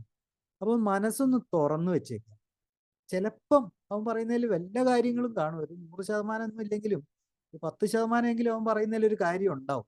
അപ്പൊ ഒന്ന് ഓപ്പൺ ആക്കി വെച്ചേക്കുക, അത് ശ്രദ്ധിച്ച് കേൾക്കുക. പിന്നെ ആ വ്യക്തത കിട്ടണമെങ്കിൽ അങ്ങനെ നമ്മൾ ശ്രദ്ധാപൂർവം കേട്ടാലേ പറ്റുള്ളൂ, വിമർശനത്തിന്റെ വ്യക്തത മനസ്സിലാക്കണമെങ്കിൽ. പിന്നെ വേറൊരു കാര്യം ചെയ്യാൻ കേട്ടോ, നമ്മൾ ഇയാൾ വിമർശിച്ച് ഇരിക്കുന്നതിന്റെ ഇടയിൽ ഒരു ഗ്യാപ്പ് ഉണ്ടാക്കിയിട്ട് നമുക്ക് അങ്ങോട്ട് ചോദ്യങ്ങളൊക്കെ ചോദിക്കാം. അതെന്താ അങ്ങനെ, നീ അങ്ങനെ പറയാനുള്ള കാരണം എന്താ? ഓ അത് ശരി ഇങ്ങനെയാണല്ലേ. അതായത് അവനോടൊപ്പം കൂടിയിട്ട് നമ്മൾ ഈ കാര്യം, അവൻ പറഞ്ഞ കാര്യത്തെ നമ്മൾ അതിന്റെ കൂടെ കൂടിയിട്ട് നമ്മൾ അതിനെ പഠിക്കുകയാണ്. അപ്പോഴെന്താ പറ്റുകയെന്ന് വെച്ചാൽ അവന്റെ മൊനയൊടിയാണ്. അവൻ ഇതല്ല പ്രതീക്ഷിക്കുന്നത്. നമ്മളെ കടുത്ത വിമർശനമായിട്ട് വരുന്ന ആൾ പ്രതീക്ഷിക്കുന്നത് നമ്മളെ ഇറിറ്റേറ്റ് ചെയ്യാനും നമ്മളെ ദേഷ്യപ്പിടിപ്പിക്കാനും ഓവ കൊണ്ട് നമ്മൾ കത്താനും ഒക്കെ വേണ്ടിയിട്ടാണ്. പക്ഷെ ഇവിടെ നമ്മൾ അവനോട് അത് ശരി ഇത് എങ്ങനെയല്ലേ എന്നൊക്കെ പറഞ്ഞിട്ട് അങ്ങോട്ട് ചോദിക്കുക.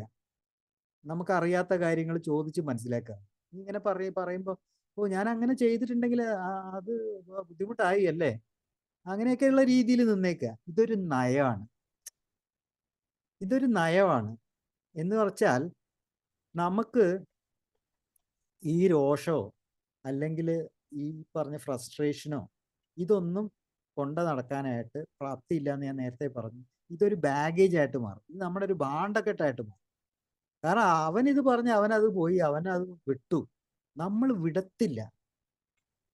അത് രാത്രിക്ക് കിടന്ന് ഉറങ്ങാൻ കിടക്കുമ്പോഴൊക്കെ ഇത് കിടന്ന് തലേ കിടന്നിട്ട് ഭയങ്കരമായിട്ട് അങ്ങോട്ട് വളരാൻ തുടങ്ങും. പിന്നെ നമ്മൾ അവിടുന്ന് സ്ക്രിപ്റ്റുകളൊക്കെ തയ്യാറാക്കാൻ തുടങ്ങും. അവനോട് ഇങ്ങനെ പറഞ്ഞാൽ പോരായിരുന്നു, അവനെ ഇങ്ങനെ ശരിപ്പെടുത്തണമായിരുന്നു എന്ന് പറഞ്ഞിട്ട് നമ്മുടെ ഉറക്കാ പോകുന്നത്, നമ്മുടെ സ്വാസ്ഥ്യമാണ് പോകുന്നത്, നമ്മുടെ സുബോധമാണ് ഇല്ലാണ്ടാകുന്നത്. അതിന് വഴി വെക്കാതിരിക്കുക എന്നുള്ളതാണ്. അപ്പൊ നമുക്ക് ഏറ്റവും അമൂല്യമായിട്ടുള്ളത് നമ്മുടെ സുബോധം തന്നെ. അപ്പൊ അതിനെ അപകടപ്പെടുത്തുന്ന തരത്തിലേക്ക് ആരെങ്കിലും നമ്മളോട് ഈ വിമർശനങ്ങളൊക്കെ ആയിട്ട് വന്നു കഴിഞ്ഞാൽ അതിനെ നേരിടാനായിട്ട് നമുക്ക് സാധിക്കുക ഇത്തരത്തിലാണ്. അല്ലാതെ നമ്മളും അതേ രീതിയിൽ തന്നെ പോയി കഴിഞ്ഞാൽ അവരും നമ്മളും തമ്മിൽ എന്താ വ്യത്യാസം? ഒരു വ്യത്യാസമില്ല. പിന്നെ വ്യക്തിപരമായിട്ടുള്ള അക്രമങ്ങൾ അത് നടത്തുന്ന ആൾക്കാർ ഇഷ്ടം പോലെയുണ്ട്. അത് ഇതിന്റെ ഒരു പ്രധാന ഇത് ഒരു വലിയൊരു ആയുധമാണ് അവരുടെ. വ്യക്തിപരമായിട്ട് ആക്രമിച്ചേക്ക്, അല്ലാണ്ട് നമ്മൾ ചെയ്ത കാര്യത്തെ കുറിച്ചോ അല്ലെങ്കിൽ ഒരു വസ്തുതയെ കുറിച്ചോ ഒന്നുമല്ല വിമർശനം, വ്യക്തിപരമായിട്ട്. അങ്ങനെയുള്ളതിനെ ഒറ്റ കാര്യം ചെയ്യാനുള്ളൂ, പൂർണ്ണമായിട്ട് അങ്ങ് അവഗണിച്ചേക്കുക. അതേ ചെയ്യാനുള്ളത്. അല്ലാതെ ഇപ്പം നമ്മളിപ്പം ന്യായീകരിക്കാനോ നമ്മൾ അങ്ങനെയല്ല ഇങ്ങനെയാണ് ഞാൻ എന്നൊക്കെ പറയാനോ പിടിക്കാനോ ഒന്നും പോയിട്ട് ഒരു കാര്യമില്ല. കാരണം അവൻ ഉദ്ദേശിക്കുന്ന എന്താണോ നമ്മളെ വ്യക്തി വൈരാഗ്യം തീർക്കാനും വ്യക്തി ഹത്യ നടത്താനുമാണ്. അപ്പൊ അങ്ങനെയുള്ള വിമർശനങ്ങൾ വരുന്ന സമയത്ത് അവഗണിച്ചേക്കുക, അർഹിക്കുന്ന അവഗണന അങ്ങോട്ട് കൊടുത്തേക്കുക, അത്രയേ ഉള്ളൂ. മൈൻഡ് ചെയ്യാണ്ട് വിട്ടേക്കുക, അത് തന്നെ. പിന്നെയുള്ളത് നമ്മൾ പ്രശ്നത്തിൽ മാത്രം ശ്രദ്ധ കൊടുക്കുക എന്നുള്ളതാണ്. അതും നേരത്തെ ഞാൻ പറഞ്ഞു കഴിഞ്ഞു. വിമർശനത്തെ നമ്മൾ ശരിയായി മനസ്സിലാക്കാൻ നോക്കുക. പിന്നെ അടുത്തത് അതെനിക്ക് പറയാൻ തന്നെ ഒരു മടിയുണ്ട്. ഇങ്ങനെയൊന്ന് ആലോചിച്ച് നോക്കുക, ഒരു സിറ്റുവേഷൻ, ഒരാൾ നമ്മളെ ഭയങ്കര ഭീകരമായിട്ട് വിമർശിച്ച് എല്ലാം കഴിഞ്ഞു, അവൻ ശമിച്ചു, നമ്മൾ അനങ്ങുന്നില്ല. ഇതെല്ലാം കഴിഞ്ഞിട്ട് അവനോട് നമ്മളൊരു നന്ദി പറയുന്നു എന്നുള്ള അവസ്ഥയൊന്ന് ആലോചിച്ച് നോക്കൂ. അവൻ എന്തായി പിന്നെ? ഇത്രയൊക്കെ പറഞ്ഞല്ലോ, ഒരുപാട് നന്ദി ഉണ്ട് കേട്ടോ ഉള്ള രീതി പറഞ്ഞാല് അത് അങ്ങ് ഭസ്മായി പോവുകയാണ് ഈ പറയുന്ന ആള്. കാരണം അവരൊരിക്കലും പ്രതീക്ഷിക്കാത്തൊരു കാര്യമാണ്. ഇവനെ നമ്മൾ വിമർശിച്ചിട്ട് ഇവനെ എനിക്ക് നന്ദി പറയാണ്. പക്ഷെ അത് ഞാൻ പറയത്തില്ല, അത് ചെയ്യാൻ പറയില്ല ഞാൻ. കാരണം ഇത് അപകടകരമായിട്ടുള്ളൊരു കാര്യമായിട്ട് മാറും ചിലപ്പോൾ. അതൊക്കെയാണ് നമ്മുടെ ലോക സിറ്റുവേഷൻസ് ഒക്കെ. നാട്ടു നടപ്പൊക്കെ വേറെയാണ്. അപ്പൊ അതുകൊണ്ട് ഈ നമ്മളെ വന്നിട്ട് തേജോവധം ചെയ്ത ആളുടെ നേരെ നോക്കി നന്ദി പറയാൻ നിന്ന് കഴിഞ്ഞാൽ ചിലപ്പോൾ അവസ്ഥ വേറെ ആയിരിക്കും. ഒന്നാമത് എന്താ വെച്ചാൽ ഇങ്ങനത്തെ വിമർശനം എന്ന് പറഞ്ഞാൽ തെറ്റ് കണ്ടെത്തുക എന്നുള്ളതാണ്. തെറ്റ് കണ്ടെത്തുക, പിന്നെന്താ കുറ്റപ്പെടുത്തുക എന്നുള്ള, അതിലാണ് ശ്രദ്ധ. പകരം നമ്മൾ ഈ ഫീഡ്ബാക്ക് എന്ന് പറഞ്ഞൊരു കാര്യം വിമർശനത്തിന്റെ മറ്റൊരു ഭാഗമാണ്. അതായത് പ്രതികരണം എന്ന തലത്തിൽ കാര്യങ്ങളെ നമ്മൾ കാണുക, ഫീഡ്ബാക്ക്. അപ്പോൾ അങ്ങനെ വരുന്ന സമയത്ത് ഇപ്പോൾ ഉദാഹരണത്തിന് ഇപ്പം ഒരു ടോക്ക് നടത്തി, അതിനെതിരെ വിമർശനങ്ങളൊക്കെ വരുന്നു. ആ വിമർശനങ്ങൾ ഈ പ്രഭാഷണത്തിൻ്റെ ഒരു ഫീഡ്ബാക്ക് ആയിട്ട് എടുത്തു കഴിഞ്ഞാൽ, ഒരു പ്രതികരണം, ഒരാൾക്ക് പറയാനുള്ള കാര്യമാണ്, അതൊരു പ്രതികരണമായിട്ട് എടുത്തു കഴിഞ്ഞാൽ ഒരുപാട് സുഖം കിട്ടും. കാരണം അത് വിമർശനമായിട്ടല്ല നമ്മളെടുത്ത്, അതൊരു പ്രതികരണമായിട്ടാണ് എടുത്തത്. നമുക്ക് അടുത്തൊരു വിഷയം ഉള്ളതുകൊണ്ട് ഞാൻ ഇതിലധികം കിടന്നിട്ട് കളിക്കുന്നില്ല. നമുക്ക് തർക്കങ്ങൾ എന്ന് പറഞ്ഞൊരു വിഷയം കൂടി ഉണ്ട്, അതിലേക്ക് കിടക്കാം. ഈ തർക്കം ഇതെല്ലാം ഏകദേശം സമമായിട്ട് നിൽക്കുന്ന കാര്യങ്ങളാണ്. തർക്കിക്കാനായിട്ട് അത്യാവശ്യം വേണ്ടത് ഒരു വിഷയമെങ്കിലും വേണമല്ലോ. നമുക്ക് അങ്ങനെ തുടങ്ങാം. തർക്കിക്കാനായിട്ടൊരു വിഷയം വേണം, അല്ലാണ്ട് എന്ത് തർക്കിക്കാനാ? പിന്നെ മറ്റൊരു മാനദണ്ഡം എന്ന് പറഞ്ഞാൽ തർക്കിക്കാൻ കുറഞ്ഞത് 2 പേരെങ്കിലും വേണ്ടേ? നമുക്ക് നമ്മളോട് തന്നെ തർക്കിക്കാനായിട്ട് അങ്ങനെ വേണേലൊക്കെ പറ്റുമായിരിക്കും. പക്ഷെ പൊതുവെ പറയുമ്പം തർക്കിക്കാൻ ഒരു വിഷയവും വേണം, കുറഞ്ഞത് 2 പേരെങ്കിലും വേണം. ആ 2 പേര് 2 പക്ഷത്തായിരിക്കണം എന്നുള്ളത്. ഒരേ പക്ഷം പിടിച്ച് തർക്കമില്ല അവിടെ. 2 പക്ഷത്ത് തന്നെ, എതിർപക്ഷത്ത് ആൾക്കാർ വേണം. അതിന് ഏറ്റവും നല്ല ഉദാഹരണം നമ്മൾ ഈ രാത്രിയിലൊക്കെ വൈകുന്നേരങ്ങളിലൊക്കെ കേൾക്കുന്ന TV-യിലെ ചർച്ചകളിൽ, അതൊന്ന് എക്സാമ്പിൾ ആക്കി എടുത്താൽ ഭയങ്കര രസം അത്. അയ്യോ, അവിടെ വരുന്നവരെല്ലാം ഈ തർക്കപ്രിയരാണ്. എൻ്റെ ദൈവമേ, തീ പാറുന്ന സൈസ് ചർച്ചകളാണ് അവിടെ നടത്താറ്. ഏത് ചാനലിലും ഉണ്ടാവും ഈ ചർച്ചകൾ, TV ചർച്ചകൾ. അതെന്ന് വെച്ചാൽ ആദ്യം ഭയങ്കര ചർച്ച, അപ്പിടി ഇപ്പിടി എന്നൊക്കെ പറഞ്ഞ് 2 കൂട്ടർ അങ്ങോട്ടും ഇങ്ങോട്ടും 2 പക്ഷം പിടിച്ചുകൊണ്ട് ഭയങ്കര ബഹളവും ഒക്കെ. പിന്നെ കുറച്ച് കഴിഞ്ഞാൽ ചിലപ്പോൾ അസഭ്യം വരെ പറയുന്നത് കേൾക്കാം. അത് കഴിഞ്ഞ ദിവസം ഏതോ ഒരെണ്ണത്തിനകത്തുണ്ട് കയ്യേറ്റം വരെ ചെയ്യാനായിട്ട് എഴുന്നേറ്റ് അടിക്കാനൊക്കെ പോകുന്ന ന്യൂസൊക്കെ. പക്ഷേ ഇവിടെ നമ്മൾ മനസ്സിലാക്കേണ്ട ഒരു കാര്യം എന്താണെന്ന് വെച്ചാൽ, ഇതെല്ലാം കഴിഞ്ഞ്, ഈ TV-യിലെ ചർച്ചയെല്ലാം കഴിഞ്ഞ് ഒടുവിൽ ലാസ്റ്റില് വിഷയം അങ്ങനെ തന്നെ നിൽക്കുക. അതിനൊരു മാറ്റവും വന്നിട്ടില്ല, അതിനൊരു പരിഹാരവും കിട്ടിയിട്ടില്ല. ഇവരെന്ത് വിഷയത്തെക്കുറിച്ചാണോ ചർച്ച ചെയ്ത് ആ വിഷയം അതുപോലെ അവിടെ നിൽപ്പുണ്ട്, അതിനൊരു പരിഹാരം ഉണ്ടായിട്ടില്ല. ആകെ ഉണ്ടായിട്ടുള്ളത് എന്താണെന്ന് വെച്ചാൽ കുറെ തർക്കം നടന്നു, കുറെ തീവാറുന്ന അസഭ്യവർഷങ്ങൾ നടന്നു, കയ്യേറ്റം വരെ എത്തി. ഇത്രേ നടന്നിട്ടുള്ളൂ, അല്ലാതെ അവിടെ ക്രിയേറ്റീവായിട്ട് ഒരു കാര്യവും നടന്നിട്ടില്ല. അതിൻ്റെ കാരണം എന്താണെന്ന് വെച്ച് കഴിഞ്ഞാൽ അവരത് ഉദ്ദേശിക്കുന്നുമില്ല എന്നുള്ളതാണ്. കാരണം പലരും തർക്കിക്കുന്നത് ജയിക്കാൻ വേണ്ടി മാത്രമാണ്, അല്ലാതെ ഒരു പരിഹാരം കാണാനൊന്നുമല്ല. ജയിക്കാൻ വേണ്ടി മാത്രം തർക്കിക്കുക എന്നുള്ളതാണ്. അല്ല, അവർക്ക് അതിൻ്റെ ഒരു സൊല്യൂഷനൊന്നും വേണമെന്നൊന്നും വലിയ ആഗ്രഹമൊന്നും. ഈ തർക്കം പലപ്പോഴും നമുക്ക് അത് വീടുകളിലേക്ക് എത്തിച്ചു കഴിഞ്ഞാൽ, വീട്ടിലെ തർക്കം എന്ന് പറഞ്ഞു കഴിഞ്ഞാൽ അത് പലപ്പോഴും ഒരു ചീള് കേസിലൊക്കെ അങ്ങനെയാണല്ലോ പറയുക. ചീള് കേസിലാണ്, ഒരു വാക്കിലൊക്കെ ആയിരിക്കും ചിലപ്പോൾ തുടങ്ങി. ഒരു വാക്കിൽ തുടങ്ങി അത് ഒരു തെറിവാക്കായിട്ട് മാറും, പിന്നെ ഒരു അടിപിടിയിൽ അവസാനിക്കും ചിലപ്പം. അതിൻ്റെ ഇടയിൽ ആരൊക്കെ കയറി വരും എന്നുള്ളതാണ് ഏറ്റവും രസം.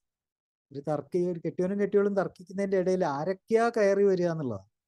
പട്ടി കയറി വരും, പന്നി കയറി വരും, അപ്പൻ എന്തായാലും കയറി വരും, പിന്നെ മറ്റവനും ചിലപ്പോൾ കയറി വരും. ഈ മറ്റവനുണ്ടല്ലോ, നിന്റെ മറ്റവനടി, ആ മറ്റവൻ കയറി വരും. പിന്നെ അന്യോന്യം കുടുംബങ്ങളൊക്കെ വരും. നിങ്ങളെ കുടുംബത്തിന്റെ ഗുണവതിയാരാണത് എന്നൊക്കെയാണല്ലോ ഈ തർക്കത്തിന്റെ ഇടയിൽ വരുന്നത്. ഇതിങ്ങനെ കലഹത്തിലേക്ക് നീങ്ങിക്കൊണ്ടിരിക്കുക. ഒരു തർക്കമാണ്, ഒരു കൊച്ചു കാര്യത്തിന്റെ പുറത്തുള്ള തർക്കമാണ്. നിന്നെ വളർത്തു ദോഷം, നിന്നെ വളർത്തിയതിന്റെ കുഴപ്പാടി. അങ്ങനെ തർക്ക വിഷയം പിന്നെ മറന്നു, എന്തിനു വേണ്ടിയാ തർക്കിച്ചെന്നുള്ളത് മറന്നു. അതാണ് നമ്മൾ ഇതിനകത്തുള്ളൊരു സീനുണ്ടല്ലോ, എല്ലാവരും എപ്പോഴും കാണുന്നൊരു സീനാണ്. അതായത് മണിച്ചിത്രത്താഴ് എന്ന് പറഞ്ഞ ഫേമസ് ആയിട്ടുള്ളൊരു സിനിമയുണ്ടല്ലോ, അതില് ഗംഗ എവിടെ പോവുക, അങ്ങനെയാ തുടങ്ങുന്നത് ആ സീന്. ഗംഗ എവിടെ പോവുക? അപ്പൊ അവള് പറയും, ഞാൻ അല്ലിക്ക് ആഭരണം വാങ്ങാൻ വേണ്ടി പോവുകയെന്ന്. അല്ലിക്ക് ആഭരണം വാങ്ങാൻ പോവുകയാണ്. അപ്പോൾ ഉടനെ സുരേഷ് ഗോപി പറയും, ഗംഗ ഇപ്പൊ പോണ്ട, തുടങ്ങി കേട്ടോ, നമ്മളെ തർക്കം തുടങ്ങുക. അപ്പോൾ ഉടനെ ഇപ്പുറത്തുനിന്ന് ശോഭയ്ക്ക് ദേഷ്യം പിടിച്ചു, ശോഭനയ്ക്ക്. അതെന്താ പോയാല്? അപ്പോൾ ഉടനെ സുരേഷ് ഗോപി പോകണ്ടെന്നല്ലേ പറഞ്ഞത്, പിന്നെ അങ്ങ് മാറിയില്ലേ. സിറ്റുവേഷൻ അങ്ങ് മാറിയില്ലേ, ഭ്രാന്ത് കയറിയില്ലേ അവർക്ക്, മറ്റേ പ്രേതം കൂടുകയാണല്ലോ, ഇടമാട്ടേൻ എന്നൊക്കെ പറഞ്ഞിട്ട്. പിന്നെ നമ്മൾ നേരത്തെ പറഞ്ഞ ഈ അസഭ്യ വർഷത്തിലേക്ക് വരെ കടക്കുന്നുണ്ട്. അയോഗ്യനായേ എന്നൊരു വിളിയുണ്ട്, അവിടെ എത്തുന്നുണ്ട് കാര്യങ്ങൾ. അപ്പൊ അത് ഞാൻ പറയാൻ കാര്യം എന്ന് വെച്ചാൽ, അത് ഈ ഈ തർക്കിക്കുന്നതിൻ്റെ ഇടയിൽ കലഹത്തിലേക്ക് എത്തുന്ന സമയത്ത് കുറച്ച് കഴിഞ്ഞിട്ടൊന്ന് ആലോചിച്ച് നോക്കിയാൽ മതി, ഈ മാടമ്പള്ളിയിലെ മനോരോഗി ആരാണെന്ന്. അത് നമ്മൾ തന്നെയായിരിക്കും. മാടമ്പള്ളിയിലെ ആ സിനിമയിൽ പറയുന്ന അതാണല്ലോ, മാടമ്പള്ളിയിലെ മനോരോഗി ആരാന്നുള്ള ചോദിക്കുന്നത് നമ്മൾ തന്നെയായിരിക്കും. ഇപ്പൊ ഇനി സമയം ആവുന്നുണ്ട്, അതുകൊണ്ട് നമുക്ക് കുറച്ചൊരു സീരിയസ് ആയിട്ടുള്ള ആൽക്കഹോളിക്സ് അനോണിമസിനകത്ത് സാധാരണ കണ്ടുവരുന്നു, അല്ലെങ്കിൽ ആൽക്കഹോളിക്സ് അനോണിമസിനെ കുറിച്ചിട്ടുള്ള തർക്കങ്ങളും കൂടെ ഒന്ന് അറിഞ്ഞിരിക്കുന്നത് നല്ലതാണ്. കാര്യം മറ്റൊന്നുമല്ല, നമ്മൾ ഇതിനകത്തോടെ കൊണ്ട് സഞ്ചരിച്ചുകൊണ്ടിരിക്കുന്ന ആൾക്കാരാണ്. അപ്പം നമുക്കെതിരായിട്ടുള്ള വിമർശനങ്ങളും തർക്കങ്ങളും ഒക്കെ നമ്മൾ അറിഞ്ഞിരിക്കേണ്ടതല്ല. അതിലൊരു പ്രധാനപ്പെട്ട ഒരു തർക്കം, ഇതൊരു പണ്ട് മുതലേ ഉള്ളൊരു തർക്കമാണ്. അതായത് നമ്മൾ ആത്മീയതയ്ക്കാണ് പ്രാധാന്യം കൊടുക്കുന്നത്. ആണോ? ആണ്, ശരിയാണ്. നമ്മൾ ഇതൊരു സ്പിരിച്വൽ പ്രോഗ്രാം ആണ് ആൽക്കഹോളിക്സ് അനോണിമസ്. അപ്പൊ ആത്മീയതയ്ക്ക് ഇവിടെ നല്ല പ്രാധാന്യം കൊടുക്കുന്നു. നമ്മൾ പടികൾ എടുത്ത് നോക്കിക്കഴിഞ്ഞാൽ തന്നെ അതിനകത്ത് 12 പടികളിൽ 5 പടികളിലും ദൈവം വരുന്നു, അല്ലേ? 2-ൽ അങ്ങനെ വരുന്നില്ല. 2-ൽ ഞങ്ങളെക്കാൾ വലിയ ശക്തി എന്ന് മാത്രമേ വരൂ. പക്ഷെ 3-ലും 5-ലും 6-ലും 7-ലും പിന്നെ 11-ലും ഒക്കെ വരുന്നുണ്ട് ദൈവം.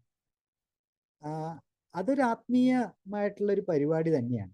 അപ്പൊ അതുകൊണ്ട് ആത്മീയതയ്ക്ക് പ്രാധാന്യം കൊടുക്കുന്നു എന്നുള്ളൊരു തർക്കിക്കാൻ ആരെങ്കിലും വന്നു കഴിഞ്ഞാൽ ശരിയാണ്, നമ്മൾ ആത്മീയതയ്ക്ക് പ്രാധാന്യം കൊടുക്കുന്നുണ്ട്, അതില്ലെങ്കിൽ നടക്കുകയില്ല. പിന്നെ വേറൊരു ആരോപണം വരുന്നത് എന്താന്ന് വെച്ച് കഴിഞ്ഞാൽ, ഒരു തർക്കത്തിലെ വിഷയം വേറൊന്നും വരുന്നത്, ഈ ഒരേ കുപ്പായം എല്ലാവർക്കും ചേരുമോ, ഇങ്ങനെ ഒരു തർക്ക വിഷയമാണ്. അതായത് ഒരേ കുപ്പായം എല്ലാവർക്കും ചേരുമോ എന്നുള്ള ചോദ്യത്തിന്റെ പിന്നില് വ്യക്തികൾ വ്യത്യസ്തരാണ് ആണല്ലോ. നമ്മൾ ഓരോ വ്യക്തിയും നമ്മളെ ഈ എന്താ പറയാ, കൈയിന്റെ വിരലടയാളം പോലെയാണ്, ഭയങ്കര വ്യത്യാസമാണ് ഓരോരുത്തരും. പക്ഷേ മധ്യാസക്തരാണ് നമ്മൾ, അതുകൊണ്ട് കുറെ സമാനതകൾ പുലർത്തുന്നവരാണ്. ഇപ്പൊ ഉദാഹരണത്തിന് ഒരേ കുപ്പായം എല്ലാവർക്കും ചേരുമോ എന്ന് ചോദിച്ചാൽ ചേരുന്ന ഘട്ടങ്ങളുണ്ട്. ഉദാഹരണം ഞാൻ പറയാ, ഒന്നാമത്തെ പടി തന്നെ. ഒന്നാമത്തെ പടിയിൽ മദ്യത്തിന് മുന്നിൽ ഞാൻ അശക്തനാണെന്ന് ഞാൻ പറഞ്ഞു കഴിഞ്ഞാൽ അത് തന്നെയല്ലേ ഈ ഗ്രൂപ്പിലുള്ള എല്ലാവരും പറയാ, അത് തന്നെയല്ലേ ലോകത്താഗമനമുള്ള മെമ്പേഴ്സും പറയാ, മദ്യത്തിന് മുന്നിൽ ഞാൻ അശക്തനാണ്. ഓക്കെ, അതിന് യാതൊരു തർക്കവും ഇല്ലാത്തൊരു കാര്യമാണ്. അപ്പൊ അവിടെ ആ കുപ്പായം എല്ലാവർക്കും ചേരുന്നുണ്ട്. രണ്ടാമത്തെ ഭാഗം അതിൻ്റെ, എൻ്റെ ജീവിതം അനിയന്ത്രിതമായി പോയി എന്ന് പറയുമ്പോൾ അതും എല്ലാവർക്കും ബാധകമായിട്ടുള്ള കാര്യമാണ്. ഏതൊരു മെമ്പർക്കാണ് അവൻ്റെ ജീവിതമൊക്കെ സുന്ദരമായിട്ട് ഉള്ള സമയത്ത് അവൻ എയിൽ വന്നു ചേരുന്നു. എല്ലാവരുടെ ജീവിതവും കുട്ടിച്ചോറായതിനു ശേഷമാണ് ഇവിടെ എത്തിയിട്ടുള്ളത്. അപ്പൊ അവിടെയും ഒരേ കുപ്പായം എല്ലാവർക്കും ചേരുന്നുണ്ട്. ഇതൊക്കെയാണ് നമ്മൾ ഈ തർക്കം എന്ന് പറഞ്ഞിട്ട് ഇവർ എഴുന്നള്ളിക്കുന്ന കുറെ കാര്യങ്ങളുണ്ട്. പിന്നത്തെ മൂന്നാമത്തെ അവർ പറയുന്നത് ശാസ്ത്രവിരുദ്ധമാണ് ആൽക്കഹോളിക്സ് അനോണിമസ് എന്നുള്ള ഒരു വാദം. അത് ഇതിന് മുന്നേ 2 ക്ലാസ് മുന്നേ ഞാൻ അതിനെപ്പറ്റി ചെറുതായിട്ടൊന്ന് സൂചിപ്പിച്ചിരുന്നു. ഈ ശാസ്ത്രവിരുദ്ധം എന്ന് ഇവർ ഉദ്ദേശിക്കുന്നത് എന്താ വെച്ചാൽ, നമ്മൾ പിന്നെ സയന്റിഫിക് അല്ല എന്നുള്ളതാണ്. അത് വളരെ തെറ്റായ ഒരു കാര്യമാണ്. നല്ല സയന്റിഫിക് ആണ്. അതിന്റെ ഉദാഹരണം നമുക്ക് നിരത്തി വെക്കാൻ പറ്റും. ഒന്നും വേണ്ട, 2020 ആ കോവിഡ് തുടങ്ങിയ കാലത്ത് കോച്ച്റാനി റിവ്യൂ എന്ന് പറഞ്ഞിട്ട് ലോക പ്രശസ്തമായിട്ടുള്ള ഒരു റിപ്പോർട്ട് വന്നിട്ടുണ്ടായിരുന്നു. അതിൽ പറയുന്നത് എന്താ വെച്ചാൽ 12 പടികൾ ഇഫക്റ്റീവ് ആണെന്നാണ് അവർ പറയുന്നത്. ഇത് ലോക പ്രശസ്തമായിട്ടുള്ള ഒരു റിപ്പോർട്ടിൽ പറയുന്ന കാര്യം 2020-ലാണ്, അധികം ആയിട്ടില്ല, 5 കൊല്ലമായിട്ടേ ഉള്ളൂ. 12 പടികൾ, ആൽക്കഹോളിക്സ് അനോണിമസിന്റെ 12 പടികൾ ഭയങ്കര ഇഫക്റ്റീവ് ആണെന്നാണ് പറയുന്നത്.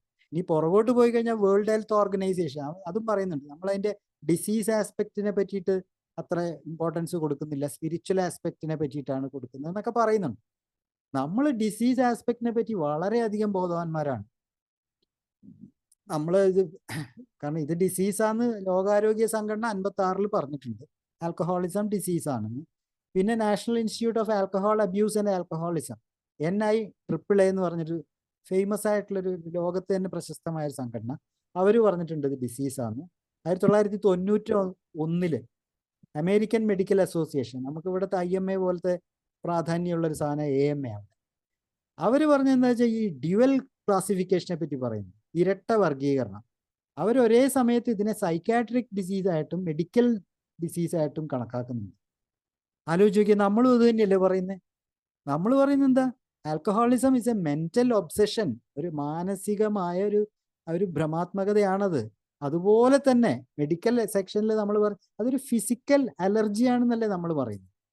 ശാസ്ത്രീയമാണ് നമ്മുടെ പോക്ക്. അപ്പോൾ ഇതൊക്കെ ഞാനിത് പറയാൻ കാരണം എന്ന് വെച്ചാൽ നമ്മൾ ഓരോ നമ്മൾ ഇതൊക്കെ അറിഞ്ഞിരിക്കണം. ഇങ്ങനെ നമുക്ക് കൗണ്ടർ ചെയ്യാൻ പറ്റണം. നമ്മുടെ കയ്യിൽ കോപ്പ് വേണം, നമ്മുടെ കയ്യിൽ അറിവ് വേണം. അതാണ്. പിന്നെ പറയുന്നത് വിജയ ശതമാനത്തെ പറ്റിയിട്ടാണ്. 5 മുതൽ 10 വരെ ശതമാനം മാത്രമേ എയിലൂടെ സഞ്ചരിക്കുമ്പം വിജയിക്കുന്നുള്ളൂ. അവിടെ ഈ സ്ഥിരമായി മീറ്റിങ്ങിന് വരികയും പടികൾ ചെയ്യുകയും ചെയ്യുന്നവർ 100% മദ്യത്തിൽ നിന്ന് വിട്ടു നിൽക്കുന്നവരാണ്. അല്ലാതെ അത് പറഞ്ഞ പ്രകാരം പാലിക്കാതെ പോകുന്ന സമയത്താണ് ഒഴിഞ്ഞു വീഴുന്നതും തെന്നിമറിയുന്നതും ഒക്കെ. അപ്പോൾ നമ്മൾ ഈ വിജയ ശതമാനത്തിന്റെ കണക്ക് കേട്ടിട്ട് അത് ശരിയാണ്, 5 to 10% തന്നെയാണ് ആൽക്കഹോളിക് ട്രീറ്റ്മെന്റ് മൊത്തം, മാത്രമല്ല മൊത്തം ട്രീറ്റ്മെന്റിന്റെ ആ റിസൾട്ട് അത്രയേ ഉള്ളൂ എന്നാണ് ലോകത്തിന്റെ കണക്കുകൾ പറയുന്നത്. പിന്നെ ഒരു പറയുന്നത് it works if you work it. നമ്മളെപ്പോഴും പിരിയാൻ നേരത്ത് പറയുന്നൊരു വാചകമാണ്, ഒരു സൂക്തം പോലെ പറയുന്ന it works if you work it. നിങ്ങൾ പ്രവർത്തിച്ചാൽ അതും പ്രവർത്തിക്കും, അല്ലേ? അപ്പോൾ ഇവർ പറയുന്നത് എന്താണെന്ന് വെച്ചാൽ, നമ്മുടെ വിമർശകർ പറയുന്ന കാര്യം എന്താണെന്ന് വെച്ചാൽ, തർക്കിക്കാൻ വേണ്ടി പറയുന്നതാണ്, ഇതെല്ലാം കൊണ്ട് പരാജിതന്റെ തലയിൽ എല്ലാ പഴിയും കൊണ്ട് ചാർത്തുന്ന ഒരു വാക്കല്ലേ അത്. പരിപാടിയുടെ പരാജയമല്ല, ആ വ്യക്തിയുടെ പരാജയമായിട്ടല്ലേ നിങ്ങൾ കാണുന്നത്. കേൾക്കുമ്പം അത് കറക്റ്റാന്ന് തോന്നും. പക്ഷെ ഇതേ സാധനം നമ്മൾ ഈ ഞാനൊരു ഡയബറ്റിക് പേഷ്യൻ്റാണ്. ഡയബറ്റിക് പേഷ്യൻറ്റിന് ഇൻസുലിൻ എടുക്കേണ്ട ആളാണ്. അയാൾ ഇൻസുലിൻ കുത്തി വെച്ചിട്ടില്ലെങ്കിൽ അപകടമല്ലേ? അപ്പോൾ അവിടെ it works if you work it എന്ന് പറയുന്നത് കറക്റ്റാണത്. ഒരു ആൽക്കഹോളിക്സ് അനോണിമസിലെ ഒരു അംഗം അത് പറഞ്ഞിട്ടുള്ള കാര്യങ്ങൾ പ്രവർത്തിപ്പിക്കുമ്പം മാത്രമേ ഇത് പ്രവർത്തിക്കുള്ളൂ. അതുപോലെ ഞാനതാ ഈ ഡയബറ്റിക്സിലും ഇൻസുലിനും കൊണ്ടുവന്നത് പെട്ടെന്ന് മനസ്സിലാവാൻ വേണ്ടിയിട്ടാണ്. അത് നമ്മൾ സമയാസമയം കുത്തിവെച്ചിട്ടില്ലെങ്കിൽ ഡയബറ്റിക് ആയിട്ടുള്ള ഒരാൾക്ക് അത് അപകടമാണ്. അത് അയാൾ ചെയ്യേണ്ട കാര്യമാണ്. അതുപോലെ തന്നെ നമ്മൾ ചെയ്യേണ്ട കാര്യങ്ങളുണ്ട്. അത് ചെയ്യാതെ വരുന്ന സമയത്താണ് ഇത് വർക്ക് ചെയ്യാതായി പോകുന്നത്. അല്ലാതെ നമ്മൾ ഈ വീണവന്റെ തലയിൽ കൊണ്ടിട്ട് പഴി ചാർത്തൊന്നുമല്ല. പരിപാടി പരാജയമല്ല, വൻ വിജയത്തിൽ തന്നെയാണ് നമ്മൾ പോകുന്നത്. പിന്നെ വളർച്ചാ നിരക്ക് വളരെ മോശമാണെന്നുള്ളൊരു പറച്ചിലുണ്ട്. നമ്മുടെ വളർച്ചാ നിരക്ക് അങ്ങനെ പറയുമ്പം ശരിയാണ്, നമുക്ക് തോന്നും അത്. കാരണം 2 പേര് 1935 തുടങ്ങിയ സാധനം 2025 ആയപ്പം 22 ലക്ഷം ആൾക്കാർ 90 വർഷത്തിന് ശേഷം. ഓക്കെ, പക്ഷെ ഇതെങ്ങനെയാ കുറഞ്ഞെന്ന് നമുക്ക് പറയാൻ പറ്റും. ക്രിസ്ത്യാനിറ്റി എടുത്തു കഴിഞ്ഞാൽ പിന്നെ ലോകത്താകമനം 250 കോടി ഏകദേശ കണക്കാണ്. ഏറ്റവും ലേറ്റസ്റ്റ് 2025 കണക്കാണ്. 250 കോടി ക്രിസ്ത്യൻ വിശ്വാസികളുണ്ട്. അതിന് 2025 വർഷം എടുത്തു അത്രയാളാവാൻ. ഇനി ഇസ്ലാമിക് ആയിട്ടുള്ളത് നോക്കിക്കഴിഞ്ഞാൽ അവിടെയുണ്ട്. അവിടെ എങ്ങനെയാന്ന് വെച്ച് കഴിഞ്ഞാൽ 205 കോടി മുസ്ലിംസ് ഉണ്ട് ലോകത്തിൽ. അത് 1415 വർഷം എടുത്തു. ആൽക്കഹോളിക്സ് അനോണിമസ് 22 ലക്ഷം പേരുണ്ടെന്ന് പറയുന്നത് അനോണിമിറ്റി കീപ്പപ്പ് ചെയ്യുന്നത് കൊണ്ട് ഒരുപാട് പേരുടെ കണക്കുകളൊന്നും ഇതിലൊന്നും വരില്ല. ഇതല്ലെങ്കിൽ ഇത് എങ്ങനെ എണ്ണി നോക്കാൻ പറ്റും? നമുക്കെന്താ ആധാർ കാർഡിൽ എഴുതി വെച്ചിട്ടുണ്ടോ ഇവൻ മെമ്പറാണ്? ഇല്ലല്ലോ. ഇതൊരു അനുമാനമാണിത്. പക്ഷേ 2 നിന്ന് 22 ലക്ഷത്തിലേക്ക് 90 വർഷം കൊണ്ട് എത്തിപ്പെട്ടു എന്ന് പറയുന്നത് വലിയൊരു നേട്ടം തന്നെയാണത്. പിന്നെ പുതിയ ഇതും കൂടെ പറഞ്ഞിട്ട് ഞാൻ നിർത്താം. നമ്മൾ അറിഞ്ഞിരിക്കേണ്ട ഒരു കാര്യം, ഏറ്റവും പുതിയ വേൾഡ് ഹെൽത്ത് ഓർഗനൈസേഷൻ്റെ, ലോകാരോഗ്യ സംഘടനയുടെ ഒരു കണക്ക് എന്താന്ന് വെച്ചാൽ, ഈ കഴിഞ്ഞ ജൂൺ 2024 കണക്കത് 40 കോടി കഷ്ടപ്പാട് അനുഭവിക്കുന്ന മദ്യാസക്തരുണ്ട് ലോകത്തിൽ. 40 കോടിയാണ്, അത്രയും പേരുണ്ട്. അതിൽ 26 ലക്ഷം മരണങ്ങളാണ് ഒരു വർഷം സംഭവിക്കുന്നത്. നിങ്ങൾ ആ കണക്ക് കേൾക്കുമ്പോൾ പേടി വരുന്നില്ലേ? 26 ലക്ഷം പേര് മദ്യാസക്തി കൊണ്ട് മാത്രം മരിക്കുന്നുണ്ട് ലോകത്തിൽ. 6 ലക്ഷം പേര് മാത്രമേ ഡ്രഗ്സ് അടിച്ച് മരിക്കുന്നു. പക്ഷേ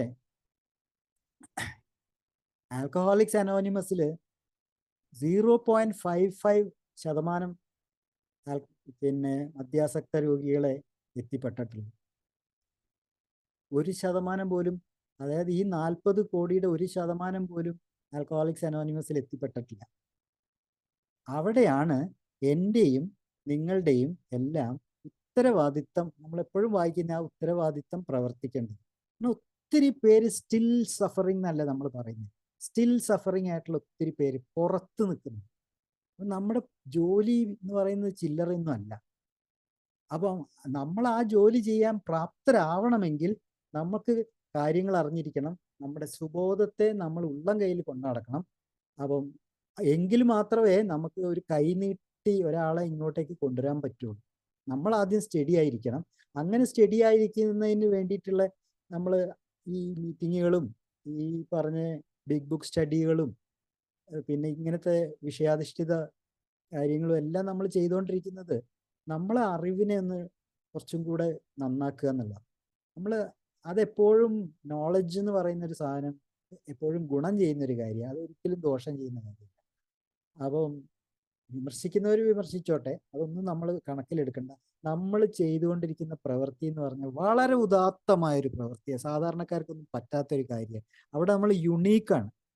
അതാണ് നമ്മൾ ചെയ്തുകൊണ്ടിരിക്കുന്ന ഈ പ്രവൃത്തി ഉണ്ടല്ലോ, ഓരോ ആൾക്കാരും ഓരോ ദിവസവും ചെയ്തുകൊണ്ടിരിക്കുന്ന പ്രവൃത്തി. അവനവനെ സോബറാക്കി നിർത്തുക എന്ന് പറയുന്നത് മറ്റൊരാൾക്ക് കൈ കൊടുക്കാനുള്ള പ്രാപ്തി നമ്മൾ നേടിയെടുക്കുകയാണ്. കാരണം ഇതാണ് കണക്ക്. 40 കോടി ആൾക്കാർ പുറത്താണ്. ഒരു 0.5% ആൾക്കാർ മാത്രമേ എയിൽ എത്തിയിട്ടുള്ളൂ, ആൽക്കഹോളിക്സ് ആയിട്ടുള്ള സഫറിങ് ആൽക്കഹോളിക്സ്.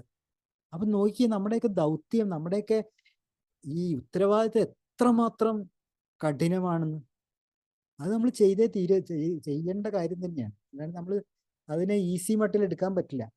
അതിൻ്റെ കൂടെ തന്നെ ഒരു കാര്യം ആലോചിക്കാം, ഇത്രയൊക്കെയാണ് കണക്കുകളെങ്കിൽ ഈ 0.5%-നകത്ത് ഞാൻ ഉണ്ടല്ലോ, അതിൻ്റെ ആ ബ്ലെസ്സിങ് കിട്ടിയവനാണല്ലോ ഞാൻ. അതൊരു വലിയ കാര്യമല്ലേ? അപ്പോഴാണ് നമുക്ക് നമ്മുടെ സ്ഥാനത്തെ പറ്റി ഒരു മൂല്യബോധം ഉണ്ടാകുന്നത്, നമുക്കതിനെപ്പറ്റി ഒരു മതിപ്പുണ്ടാകുന്നത്. ഇത്രയും പേര് കഷ്ടപ്പെട്ടുകൊണ്ടിരിക്കുന്നതിൻ്റെ ഇടയിൽ എന്നെ ചെവിക്ക് പിടിച്ച് ഇതിനകത്ത് കൊണ്ട് ഇട്ടില്ലേ, ആര് കൊണ്ട് ഇട്ടു? അവിടെയാണ് നമ്മളെ സ്പിരിച്വൽ എലമെന്റ് അതിൽ വർക്ക് ചെയ്യുന്നത്. ഇതെല്ലാം കൂടെ ചേർന്നിട്ടുള്ളതാണ്. അതുകൊണ്ടാണ് ഞാൻ പറഞ്ഞത് ഇറ്റ്സ് എ സ്പിരിച്വൽ പ്രോഗ്രാം എന്ന് പറയുന്നത് അതൊരു വലിയൊരു ക്രെഡിറ്റ് ആയിട്ട് തന്നെ നമ്മൾ കാണണം. കാര്യം അത്ഭുതങ്ങൾ സംഭവിച്ചുകൊണ്ടിരിക്കുന്ന ഒരു സ്ഥലമാണെന്നൊക്കെ പറയും. അതൊക്കെ കേൾക്കുമ്പോൾ ആൾക്കാർ ആയിരിക്കും ഇവർ ഒരു അന്ധവിശ്വാസികളാണ്. അല്ലല്ലോ, നമ്മളൊക്കെ അത് അനുഭവിച്ച ആൾക്കാരാണ്. നമ്മുടെയൊക്കെ ജീവിതത്തിൽ ഉണ്ടായിട്ടുള്ള വഴിത്തിരിവുകൾ ആണ് ഏറ്റവും വലിയ അത്ഭുതം. ആ ലോറിക്കടിപ്പെട്ട് തീരേണ്ട ആൾക്കാർ ഇന്നിവിടെ മേശയും കസേരയിട്ട് ഇരുന്നിട്ട് സുബോധവാന്മാരായിട്ട് കാര്യങ്ങൾ കേൾക്കുന്നു, ഗ്രഹിക്കുന്നു, മനസ്സിലാക്കുന്നു, നാളെ പ്രയോഗത്തിലേക്ക് കൊണ്ടുവരാൻ വേണ്ടി സന്നദ്ധരാകുന്നു. അതല്ല ഏറ്റവും വലിയ കാര്യം. അപ്പോൾ എല്ലാവർക്കും സുബോധത്തിൻ്റെ ഒരു നല്ല ദിവസം ആശംസിച്ച് നിർത്തുന്നു. Thank you.